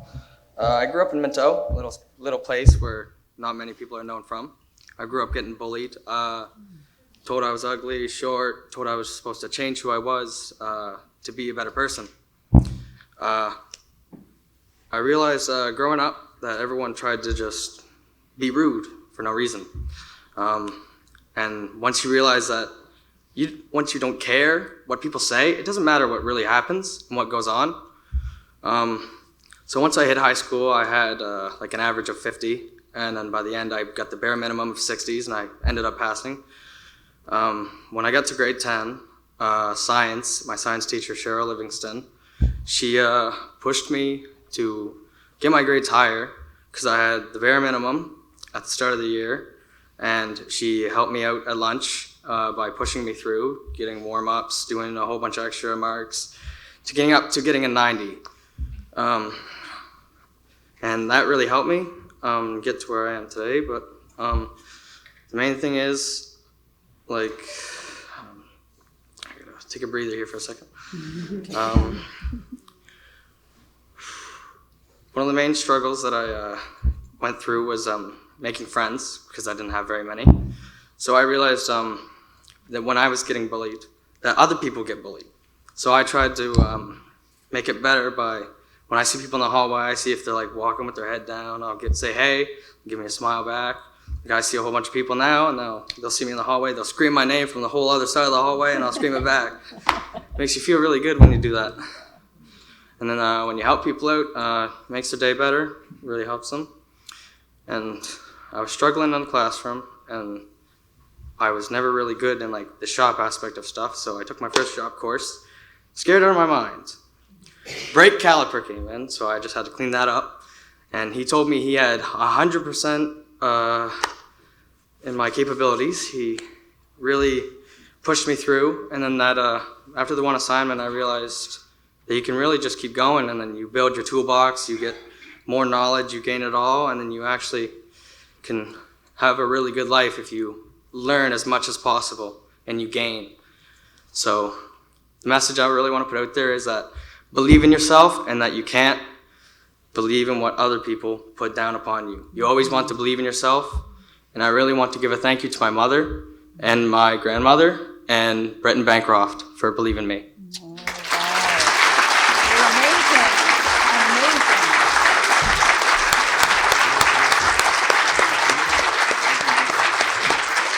Kershaw is destined for great things. I feel it. That's awesome, Kershaw. Next up, Nathan Carter with Fredericton High School, and here to present is Abigail Fox. Okay. I first met Nathan in grade 9 when he was having challenges throughout his days at FHS. We instantly bonded over his silly attitude, kind heart, and his need to find himself. Nathan's learning skills clashed with the traditional classroom, and the constant battles to learn were very heavy on him. But Nathan continued to show up, and he tried every day. He found his way to the resource department when he didn't know where to turn. We kept telling him, just show up and we will help you. All 10 resource teachers got to know Nathan and his stance, and they knew instantly whether it was a bad day or a good day. He bonded with a few special EAs, Christine in particular, that became a major support for him. Although he was in a constant rut of being defeated, he remained kind over the years. I watched him go from struggling to connect with the teachers in the building to becoming a favorite. In grade 10, things got really hard. The constant feeling of defeat was overwhelming and often came to a head in precarious situations. Nathan continued to show up and to be open and honest about his experience. We went for 1,000,000 walks through the hallways of FHS. We talked about the reality of school being really hard and life being even harder. We talked about relationships, families, post-grad options, peers, and we set many goals to make positive changes. We met often with Ms. Hartnett, Mr. Cook, and Nathan's extremely supportive mother and grandparents. We had a lot of difficult conversations about what the heck we were going to do with this wild little boy who we all cared so much about, with so much potential. Somewhere in there, things started to click. He accepted support when we offered, he worked with our students with exceptionalities as a mentor, and he applied himself when the opportunities arose to try something new. After shining through his ESAP interview, he began to see the strengths he had as a student, and he connected to 2 other amazing teachers in the school that have followed him through to graduation. Nathan is so deserving of this award. He truly fought for his education every day, and he will graduate a student that we are all extremely proud of.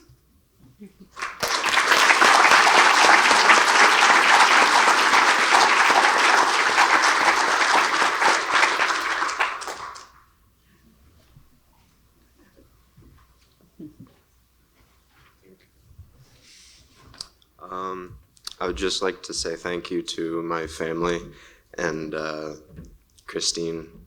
They were definitely a big help to my cruise along school.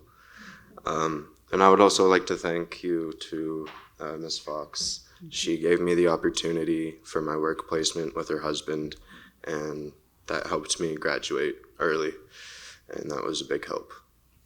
Thank you.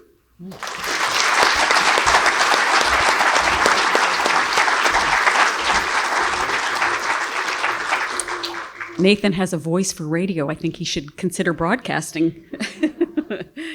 Next up, Brianna Porter. And Brianna is also at Fredericton High School, and here to present the award is Jenna Eslegard. Congratulations to all the recipients tonight. I'm here to talk about Brianna. So Brianna Porter always has a smile for everyone. She is a kind, compassionate person who likes to share the joy in her life and has a desire to help, support, and care for others. She has strong faith and a lot of determination and perseverance. At the beginning of her high school career, Brianna was painfully shy and experienced crippling anxiety. She would become overwhelmed and withdraw into small spaces to avoid people. She had a hard time with her schoolwork, even though she had brilliant ideas. Over the past few years, Brianna worked hard to learn new skills to keep herself grounded in new situations. She participated in small groups, but then found the courage to take the steps to pursue new interests. Brianna is a picture of determination. This year, we discovered that she was 1 credit short to graduate, on time with her peers. Brianna was willing to devote time to learning American Sign Language as a personal interest class. She is enrolled in a language learning course class through UNB and has also read books, researched videos online, and spent hours practicing with her resource teacher to gain enough experience to earn her credits. And we are very proud of her. This has not been an easy feat. Brianna is now able to share her dreams and communicate her hopes and needs. I'm sorry. We're just so proud of you. Instead of withdrawing and hiding, Brianna is now exploring her future steps, but knows that she does want to do great things. She wants to read books, learn how to garden, build her faith and community, but also help others through volunteering. She has a long-term goal to be an inspiration to people. She has already realized that goal through her hard work at FHS. We are so proud of you, and we know that you are going to do great things, and we can't wait to witness that. Congratulations.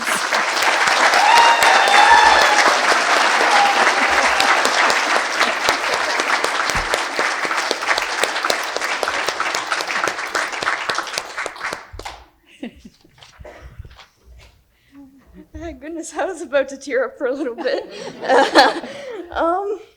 Well, I don't really know what to say too much either, but thank you.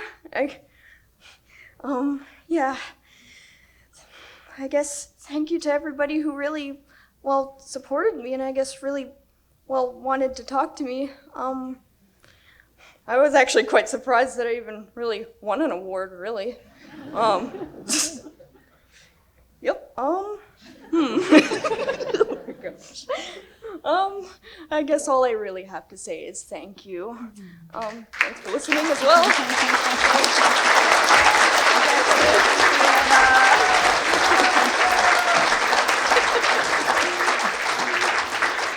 I love the fan out here. This is awesome. It's so easy to look out and know who's related to whom, because I just see such pride out there, and it's just lovely to see from this perspective. Purity Moore is up next from Fredericton High School, a grade 12 student, and here to present the award is Suzanne Maxwell. We're not going to make eye contact during this. It's an honor for me to introduce to you Purity. On behalf of her ESS team, we have been cheerleaders for her for a long time, and I am so proud to present her to you today. She is a ray of sunshine at FHS. Purity has had her ups and downs throughout her high school years due to some instability in life and anger at her circumstances. Despite a rough start in high school, she chose to plow through adversity. Purity has always thrived on connections, and when she felt connected with a teacher and the subject, she did well. We always worked with her on her avoidance behaviors when she was struggling with a class, and she would be the first person to tell us that there was nothing that we could say or do. It was all on her, and if she wanted it bad enough, she would get the work done and be successful. She had a set goal for attending university, and when challenged by Miss Wendy about whether that was realistic due to her present performance, she had the ability to self-reflect and began to change her patterns. We started to see a real turn in Purity as she began connecting with her identity as an Indigenous woman. With pride, she embraced her culture and was dedicated to sharing her love of drumming with her peers and with younger youth. This empowered her to view herself as a leader and a role model, something she is deeply passionate about and takes seriously. Because of her recognized leadership skills, she was invited to be a member of the ASDW Student Council of Leaders.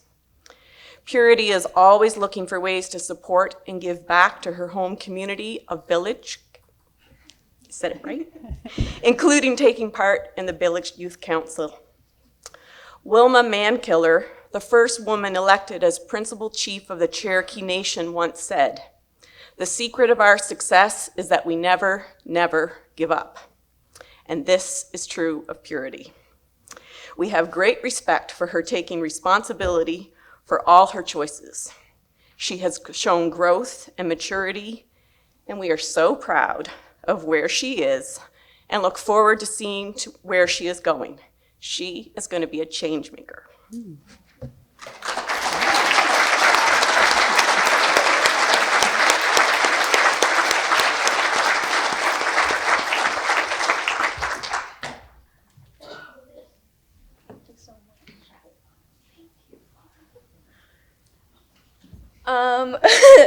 So I am apparently the opposite of everyone else because I love to talk and I love speeches and I always have so much to say. But as I look around the room, I see so many familiar faces that have been beacons of guiding light to me. Patty Tremblay, I absolutely love you. You are heaven sent. You gave me the opportunity to connect with youth and to create connections and to do something that I truly am proud of and that other students can be proud of too. And there once was a time where I would not have considered Miss Maxwell, Miss Wendy, and Miss Pearson some of my best friends, but now as I leave high school, I will truly cherish these women, and they are so close to my heart. And Sarah Francis and Molly Brown, I just want to say that you girls are so inspirational, and you guys continue to break barriers, and you just show Indigenous girls like me that it is possible and that you can do it. So I just want to say thank you, everyone, and I hope you guys have a good night.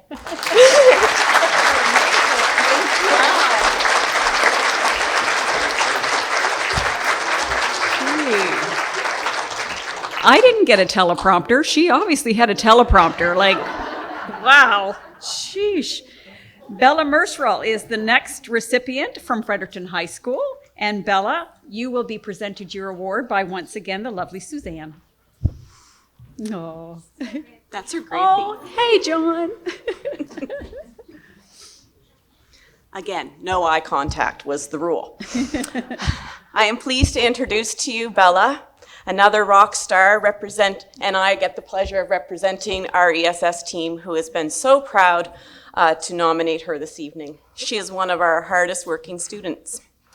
Bella has always been a pleasant student to work with. She has a good connection to the adults at our school and has often come to us for support, which in the first year of school, if she wasn't in the bathroom, she was in one of our offices. Early in her high school career, she was identified as a student who would benefit from additional support in order to be successful. She participated in our PAUSE program, a small group of grade 9 students who would meet once every couple of weeks for check-ins and guest speakers about a variety of topics that may help them be successful in life. Bella was always an eager participant. Bella's greatest obstacle actually was herself. She seemed to view herself as a victim, struggled to accept responsibility for her role and her circumstances, and got quite caught up and emotionally invested in issues that distracted her from her learning. With emotional maturity, support from her family, and time invested in self-development and understanding, Bella began to regulate those behaviors and focus on her studies.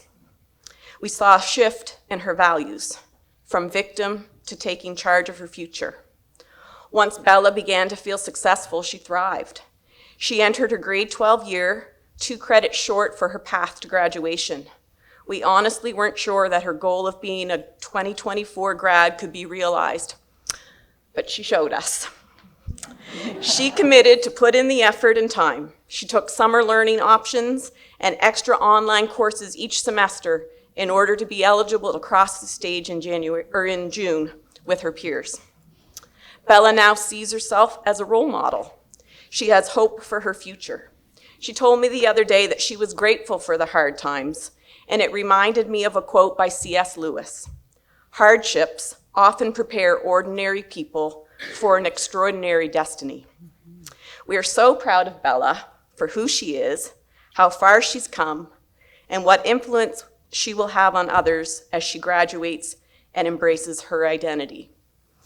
And we may be inviting her back to FHS for some bathroom talks with Bella, because I think she's learned a lot through her years that she could share with other students. Congratulations, Bella.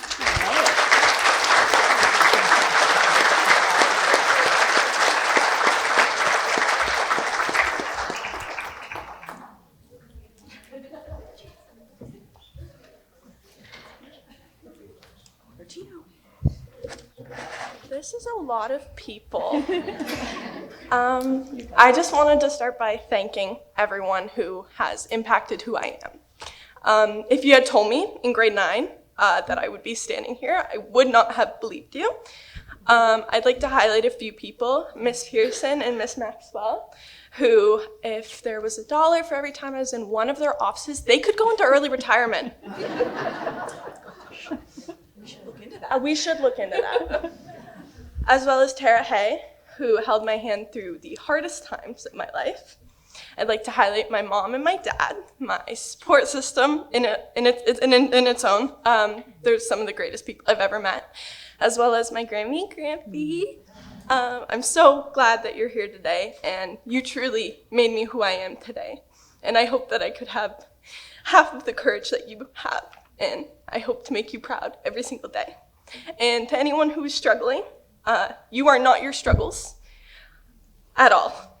And they don't define you. They shape you into the person you are. So, thank you.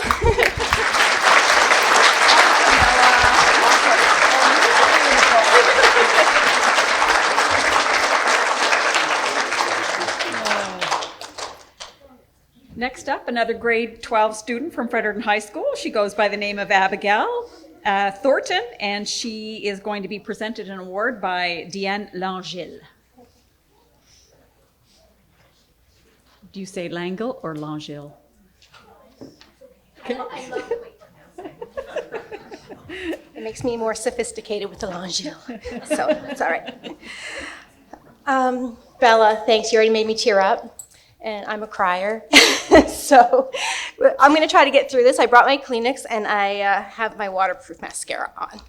So I am very proud to present to you Abigail Thornton, better known as Abby. I first got to know Abby as a grade 10 student. It was clear that she was struggling to make it through each day. She was extremely stressed from the time she woke up in the morning until she went to bed at night. She was a perfectionist, an overthinker, and her emotions were intense on a daily basis. Don't you cry. Abby was hospitalized for a period of time in grade 10 before she was able to access the support she really needed to improve her mental health. Once she had supports in place, Abby engaged in them to the best of her ability and became who she is today. She developed strategies to help reduce her daily stress level and made decisions each day to do hard things so that they wouldn't be so hard the next time. In grade 11, Abby was doing a little bit better. We did have to reduce her daily schedule a little bit, because she was still struggling to reduce stress in her life.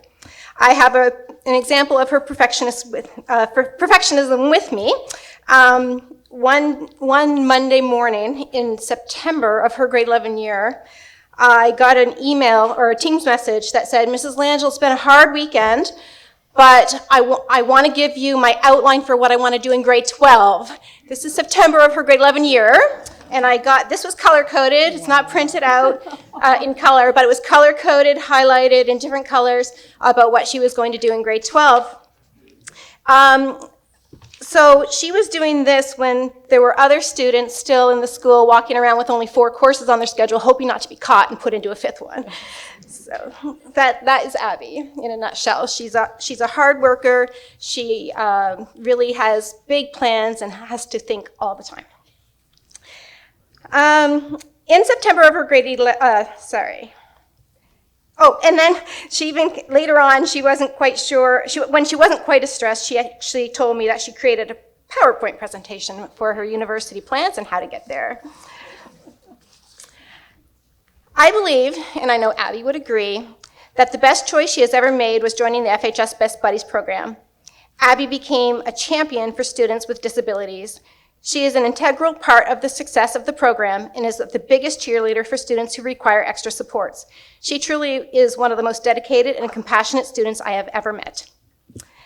Abby and I have shed a few tears in my office. In the beginning, they were mostly tears due to difficulties, but I am happy to say that this year we have cried more tears of joy together. Abby has been accepted into the nursing program at UMB, which is a very competitive program with many students being turned away each year. Abby knew what she wanted, and she made it happen. I'm so proud of the person you are, and I hope that you are the nurse keeping care of me in my old age. I could only be so lucky. I did it!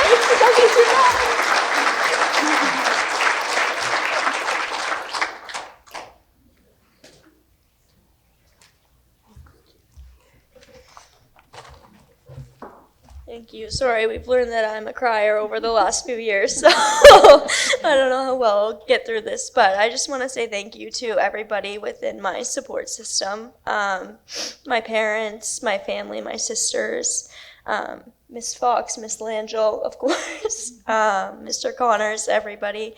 I am the person that I am today because my support system is who they are, so I'm very grateful for everybody. Thank you.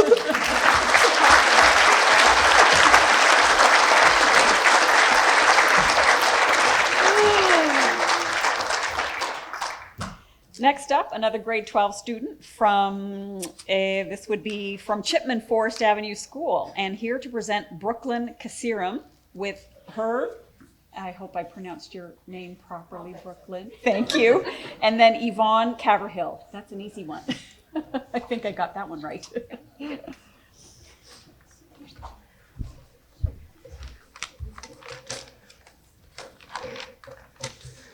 So good evening. It's my pleasure to introduce grade 12 student Brooklyn Kazaram from Chipman Forest Avenue School. And I'm going to begin by saying that I'm so pleased that Brooklyn has chosen me to do her introduction. The fact that Brooklyn is standing here beside me is a huge accomplishment for both of us. Our interactions have not always been cordial, and I was the last person that Brooklyn wanted to see, let alone talk to, because I'm her principal. No kids want to see the principal, really. And with Brooklyn's permission, I'm going to share a little bit about her transition to high school, which was a struggle for her. In the summer prior to her grade 9 year, Brooklyn was physically assaulted, resulted in her jaw being broken. And after surgery, she tried returning to school, but experienced elevated levels of anxiety, and she was angry at the world and many people in it. Some days I thought she was mad at me for it, but that slowly changed. And these feelings and emotions continued to weigh her down until the beginning of her grade, what would now be her grade 11 year, 2022-2023. Brooklyn was enrolled in the Bridge program through Enterprise as a satellite student. And Brooklyn tried to attend school and did see success in a few courses. But the online learning format worked very well for Brooklyn. So eventually, during this past school year, we enrolled Brooklyn into Enterprise on a full-time basis. And as an aside, as a principal of a rural school, very small rural school, I really am very, very grateful to the district for allowing that to happen. We don't have a lot of opportunities for alternate education in rural schools, and Enterprise makes that possible for us. And for Brooklyn, it made all the difference. She was seeing success, and more importantly, her mindset started to change. And Brooklyn could see that a grade 12 diploma was possible. And finally, we started to see the smart and polite young lady that Brooklyn is. She now talks to our staff, including me, in a respectful manner, and that deserves praise. She holds down a part-time job at our local coffee shop and has become a valued employee. Brooklyn, you've come a long way since I first met you many years ago. I'm so happy to say that since you've already completed Enterprise in March, you are a graduate of Chipman Forest Avenue School. And I look forward to hearing all about your adventures at NBCC in next year. I look forward to handing you a diploma in June and seeing you in a beautiful prom dress, because she said she wouldn't wear a dress tonight. That's okay. But she's going to be there. So on behalf of the staff at the school, who thought that this was a perfect student for this award, we are so excited for you to be continuing your education in corrections at NBCC in September. And that might help with the new jail that's being built in Minto. So we're so proud of you.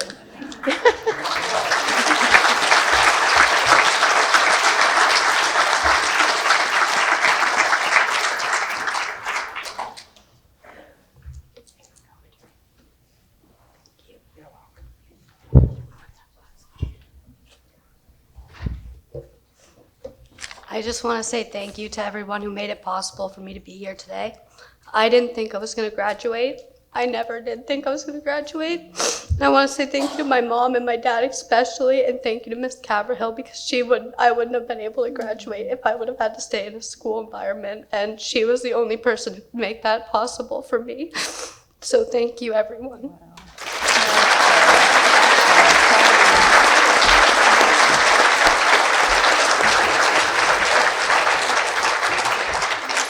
Another graduate of Chipman Forest Avenue School is Dakota McGraw, grade 12 student graduating, and here to present the award is Jill Yates.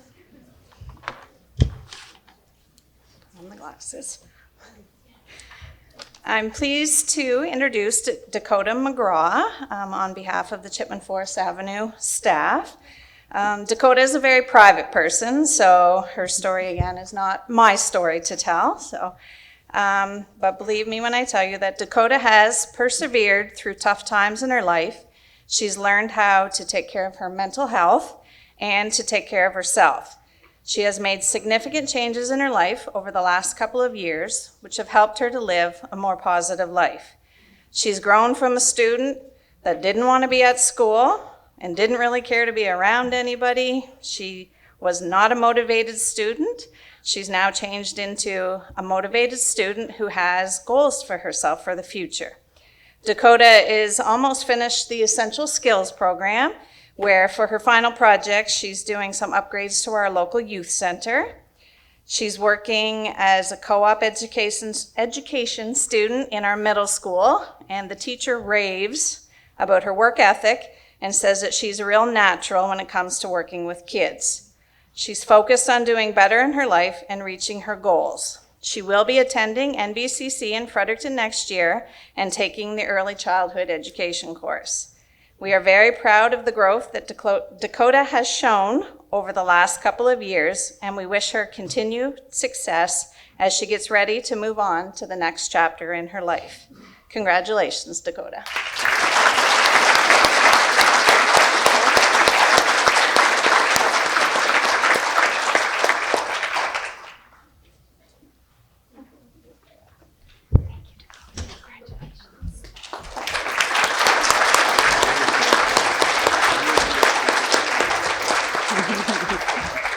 Well, as you can tell by the speeches, and what I love most about these awards is, especially when you see them like holding the award, how much these awards mean to not only the award recipients, but also the other students around them in their schools who are now thinking, I want one of those, and so I'm going to attempt to turn my life around. And that's what we're seeing, which is really, really awesome. So it's just an all-round great achievement award success story, again, that just continues to give. So an important part of tonight is our scholarship program. And I don't have to tell you how important scholarships are to these kids. So we're excited that we have so many of them to give tonight. So in addition to our special awards, each grade 12 student continuing their education will receive a $1,000 scholarship from Kingswood. A certificate confirming this scholarship is included in the portfolio that each student will receive from our chairman, Gary DiPaolo. And since the inauguration of our program 29 years ago, we have honored nearly 1,067 students and presented $563,000 in scholarships throughout 22 schools. That's incredible. And I love the sound of like nearly, or no, more than $500,000. So tonight we are representing 19 graduating students with a total of $55,500 in scholarship funding to further their education. And I appreciate that so many of the sponsors are here with us this evening. So the funds that support the granting of these scholarships are raised through various fundraisers held throughout the year, designed and led by the Kingswood Turnaround Achievement Awards Organizing Committee. And the Kingswood Turnaround Achievement Awards is a registered Canadian charity, by the way. So all monies awarded by scholarships will be paid to the student's institution of choice in their name, pending confirmation of acceptance, to be used for tuition. They can use them for living costs or other educational expenses incurred through the institution. Any overage, unused fees, or cancellation of student status will see that portion of the funds return to the Kingswood Turnaround Achievement Awards or to the scholarship donor. Our local NHL player, Jake Allen, goaltender for the New Jersey Devils, has established a fundraiser called Program 34 for local charities. He's become a major supporter of the Kingswood Turnaround Achievement Awards for the last 5 years. Last year, donating $10,000. So cue the video. Hey everyone, Jake Allen here. I hope everyone's having a great night. I want to congratulate everyone tonight on the recipients of their scholarships and a path towards a bright future. I truly want to congratulate the recipients of the Jake Allen Scholarship and hope this is a step in the right direction to a bright and hopeful future. I really want to thank Brian and Denise Johnson in Program 34 for making this scholarship happen and hopefully makes a difference in your guys' lives. Again, have a great night. Appreciate everyone. Thank you. Thank you, Jake.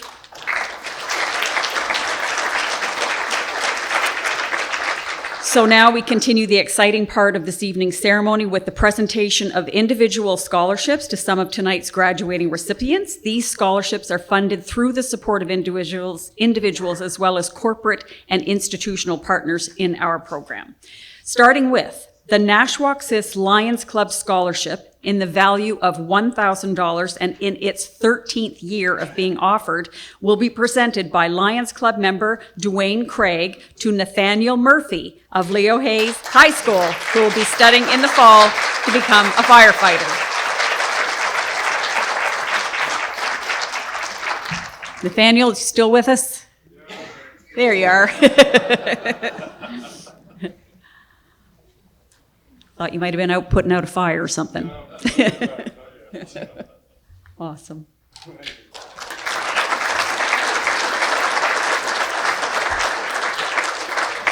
Our next scholarship, donated by the Learning Bar, will be presented by Nikki Brett.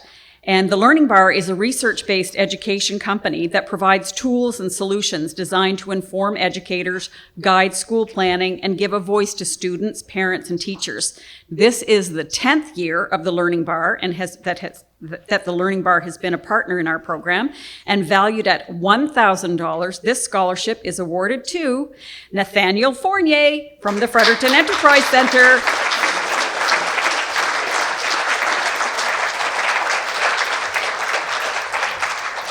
Nathaniel is working towards getting certified in the trades at NBCC in the fall. That's better.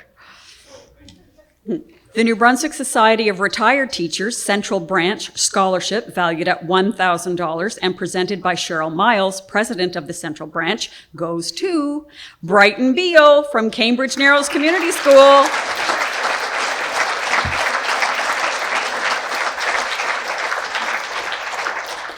And as we heard, Brighton will be working towards the trades at NBCC. The Retired Teachers Group has been supporting our program for 11 years, and we are very appreciative of their continued focus on our youth. Good luck, Brighton.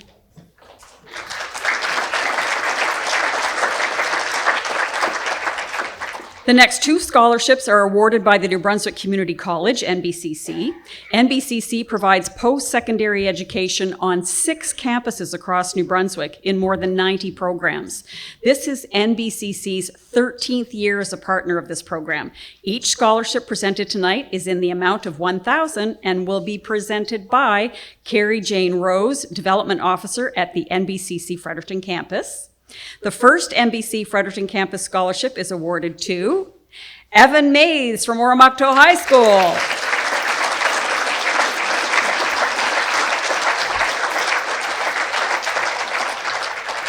And as we heard, Evan will be attending NBCC's Fredericton campus and is enrolled in the Software Development Program. Evan, we're so proud of you.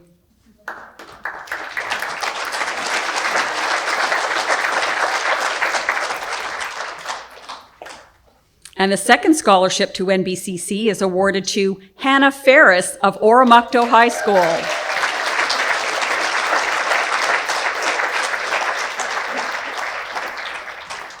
And again, as we heard, she will be attending NBCC to complete the Early Childhood Education Program. That's awesome.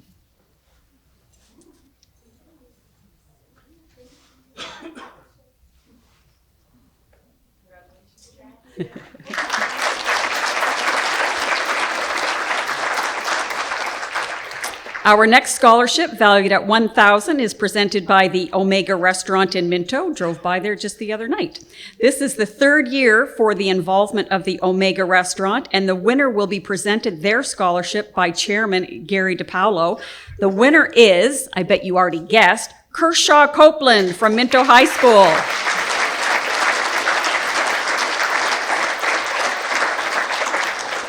A man after my own heart. He'll be attending NBCC in Moncton studying culinary arts.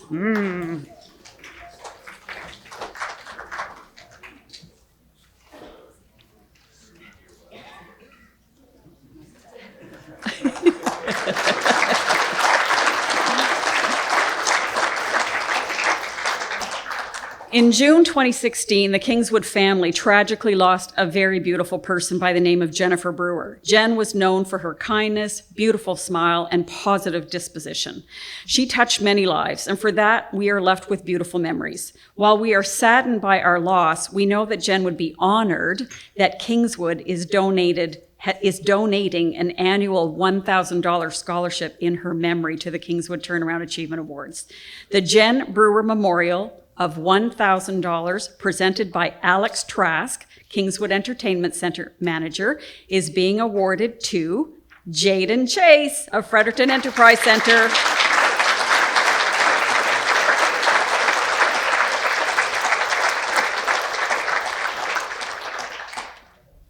And Jaden is going to be furthering her education in the fall. We're really proud of you.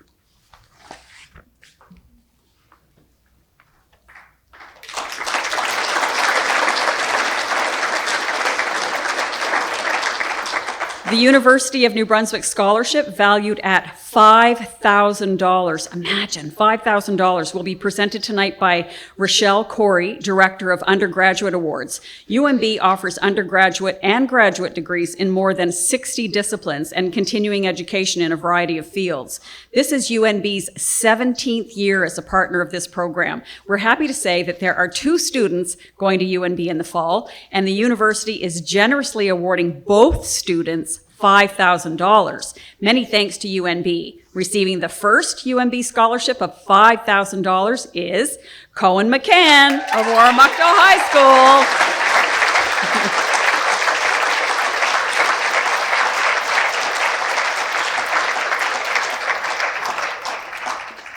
And Cohen, as we heard, is enrolled at UNB in their engineering program. I hear one of the best.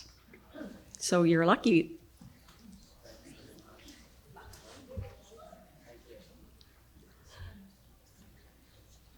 Congratulations, Cohen.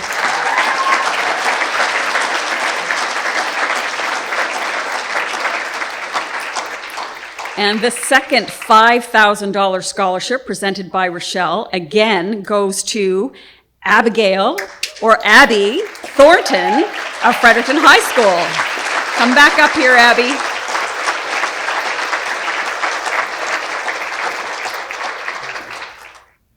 And again, I'll remind you that Abby is going to be pursuing nursing in the fall at UNB.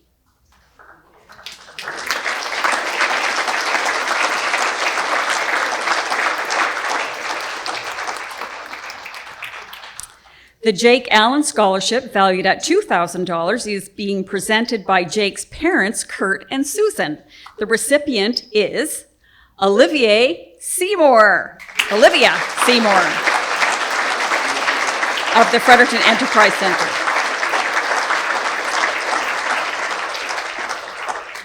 Congratulations, Olivia. And Olivia plans to study at NBCC in the Personal Support Worker Program.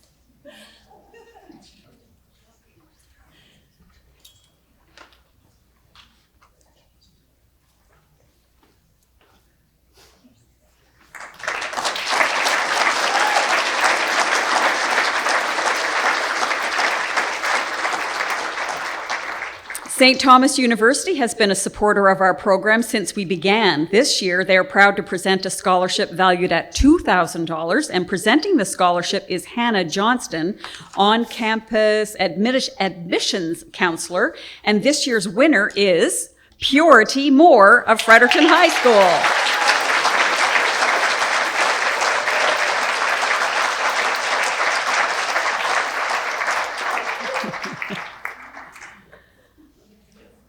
Purity's looking for her GPS to get to the front. It's hard to maneuver. And as we heard, Purity will be taking her Bachelor of Arts program in the fall. And we foresee good things in your future, Purity. You're awesome. And we have several new scholarship donors this year. The first is Master Packaging, Inc. I love this story. I call on Andrew Lovell to come to the stage and present the award to Bella Marshall of Fredericton High School.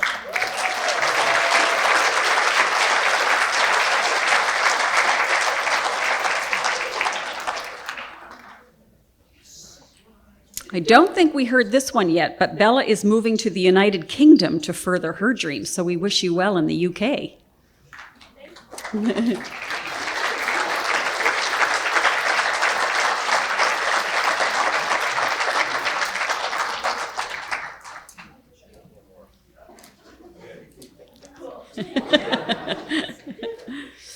Our next new scholarship of $1,000 is made possible by CIBC Mays Reynolds Financial Group, and I would invite Bill Reynolds, Senior Wealth Advisor, to the stage. And this year's award goes to Brianna Porter from Fredericton High School.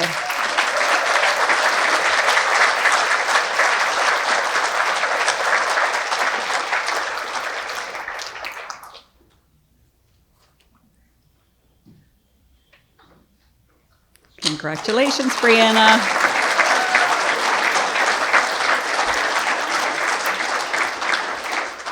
Another new scholarship this year is presented by the Canadian Federation of University Women, valued at $1,000. Please welcome to the stage Dr. Shelley Delano Parker, President, CFUW Fredericton.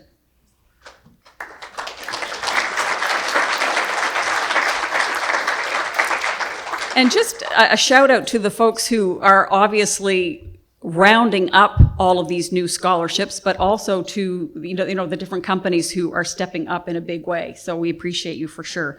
The first winner of this scholarship is Marissa Harvey from Leo Hayes High School.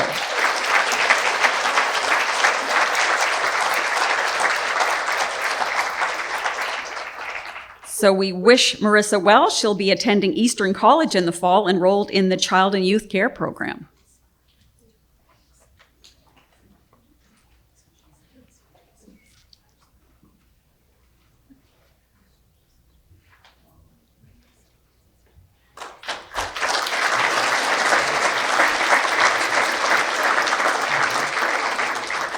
The next scholarship is from the Radisson Kingswood Hotel and Suites located at Kingswood Resort, and presenting the award will be the general manager, Paul Sherman, and the $1,000 award goes to Kershaw Copeland from Minto High.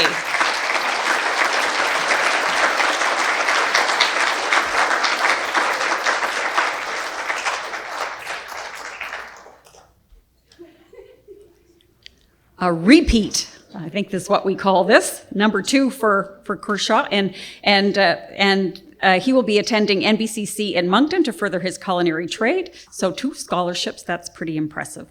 Our next 2 scholarships are new as well. The Turnaround Committee wishes to thank Nancy Ketch and Hugh Cameron for their generous donation of 2 $1,000 scholarships. I would ask Nancy and Hugh to come forward. The first winner is Marley Ray Kennedy from Leo Hayes High School.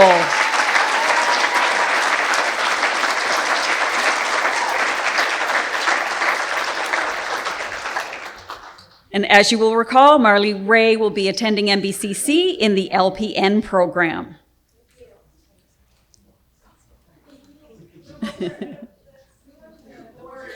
Yeah.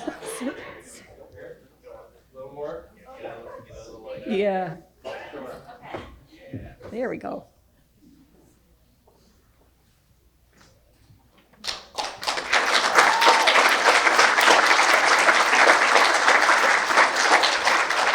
And the second recipient is Dakota McGraw from Chipman Forest Avenue School.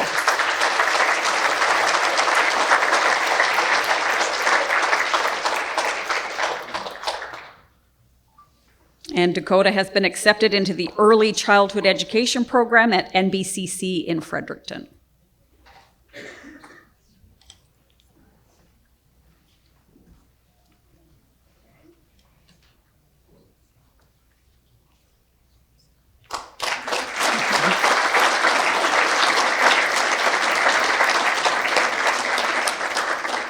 We are pleased to have Eastern College as one of our supporters again this year, and representing Eastern College is Samantha Savage. She is the Regional Director of Admissions, and she will present the $1,000 scholarship to, where have I heard this name before? Marissa Harvey from Leo Hayes.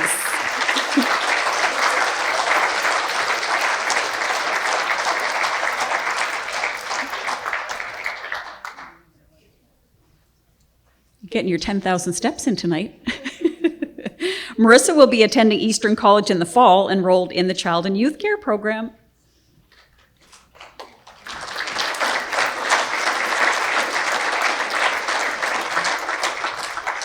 And we are very pleased to announce the law firm of Stewart McKelvey has increased the value of their scholarship to $1,500. Making the presentation is Allison McCarthy from Stewart McKelvey. And the recipient is Nathan Carter from Fredericton High School.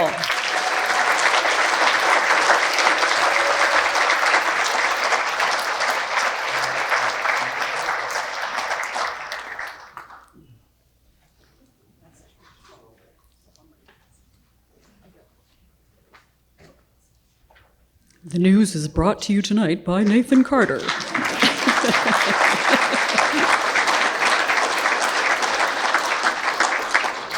Another new scholarship this year is from the Dissolve Group Corporation with a wonderful donation of $2,500. Presenting the scholarship is Chris Ingersoll, Chief Legal Counsel, and Sabir Ahmed, Director of Engineering and Asset Technology. The first winner of this scholarship is again, where have I heard this name before? Purity Moore of Fredericton High.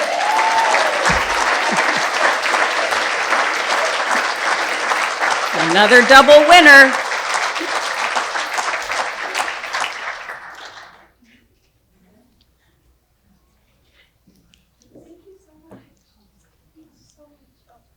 Again, Purity will be attending St. Thomas University to pursue a Bachelor of Arts program.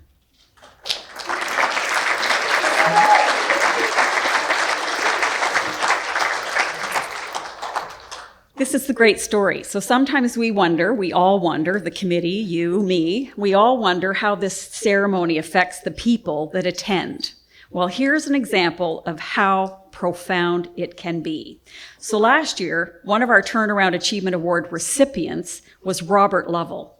He and his father, Andrew, were so touched by the ceremony that they mentioned it to several companies they know, namely Master Packaging Inc. and the Dissolve Group Corporation, who became sponsors this year. Since graduating last year, Robert now owns and operates his own business, Riverview Landscaping and Excavation. And Robert, yes.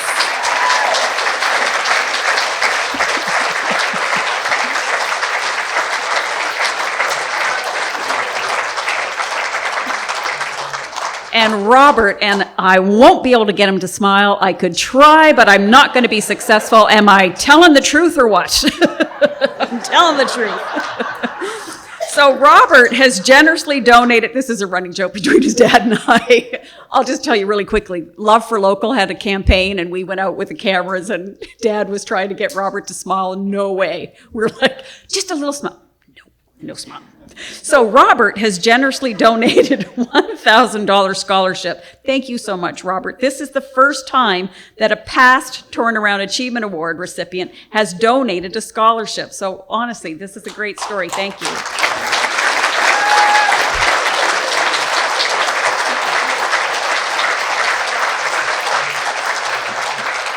And he's like, just get on with it, Rose. So the first winner of this scholarship is Hayden Crenendonk from Stanley High School.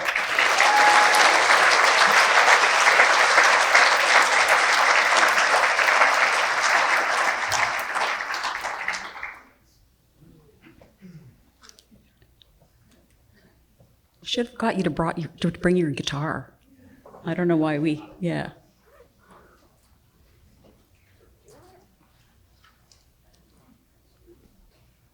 What a wonderful story. Good luck.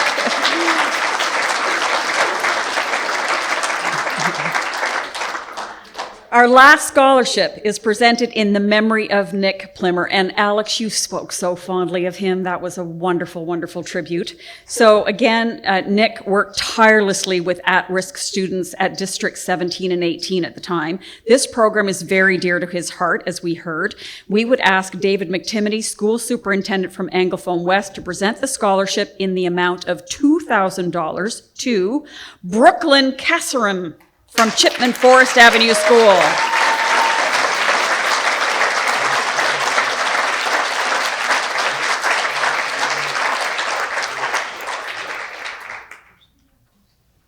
And as we heard, Brooklyn will be studying for the Justice Corrections Program with the hope of working in the new facility being built in Minto.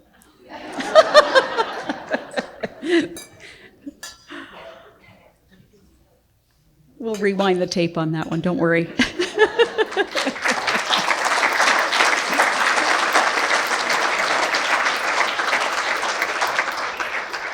You have been such a patient and great and appreciative audience. I just so appreciate the energy that I have felt from you tonight. Thank you so very much. So this does conclude our scholarship presentation. In total this evening, 19 graduating students are eligible for $55,500 to further their dreams. We thank very sincerely the following scholarship partners in this program. It's worth repeating their names 100 times.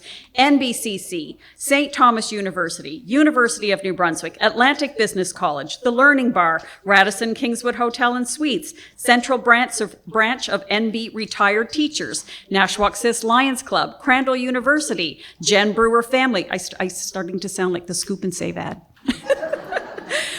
Crandall University, Jen Brewer Family, Stuart McKelvey, Program 34, Jake Allen, Nick Plimmer Family, Eastern College, Mount A, Omega Restaurant, Master Packaging Inc., Dissolve Group Corporation, CIBC Mays Reynolds Financial Group, Riverview Landscaping and Excavation, Nancy Ketch and Hugh Cameron, Canadian Federation of University Women, Fredericton. We would also like to thank the following who are also an integral part of this evening's program. Outreach Productions, well done, folks, like awesome. Yeah.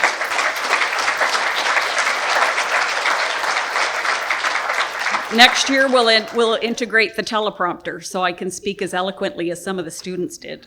Encore Audio Visual, Anglophone School District West, Keith Minchin Photography. Keith, you've probably been here longer than I have. Like, you probably volunteered, I don't know how many years, but it's been every year I can remember you've been here. Crown Plaza, of course, what a great place to be hosting this ceremony. So also, this program would not continue without the support of Brian Johnson of Kingswood. For him, it is an opportunity to make a difference in the community and in the lives of the young people we have recognized here tonight. What a legacy, Brian Johnson. On behalf of everyone here tonight, thank you so very much.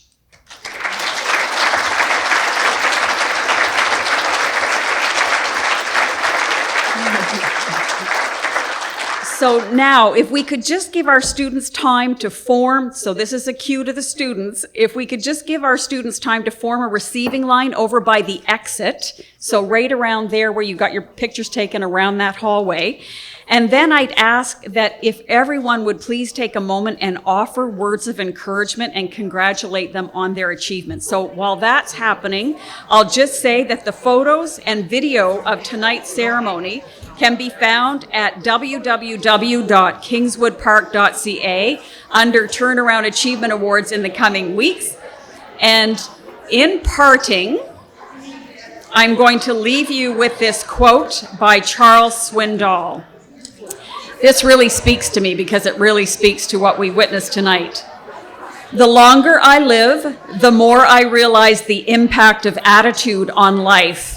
Attitude to me is more important than facts. It is more important than the past, than education, than money, than circumstances, than failures, than successes, than what other people think or say or do. It is more important than appearance, giftedness, or skill. It will make or break a company, a church, a home. The remarkable thing is we have a choice every day regarding the attitude we will embrace for that day. We cannot change the inevitable. The only thing we can do is play on the one string we have, and that is our attitude. Didn't we hear that tonight at the podium? Like, I just found that very resonated with me. I am convinced that life is 10% what happens to me and 90% how I react to it. And so it is with you. We are in charge of our attitudes. Isn't that just a perfect way to end this evening? And again, we hope everyone has enjoyed our ceremony. We wish you a good night. You've been a phenomenal audience. Leave here feeling great and inspired, and we'll see you again next year for the 31st Annual Turnaround Achievement Awards. Thank you, everybody.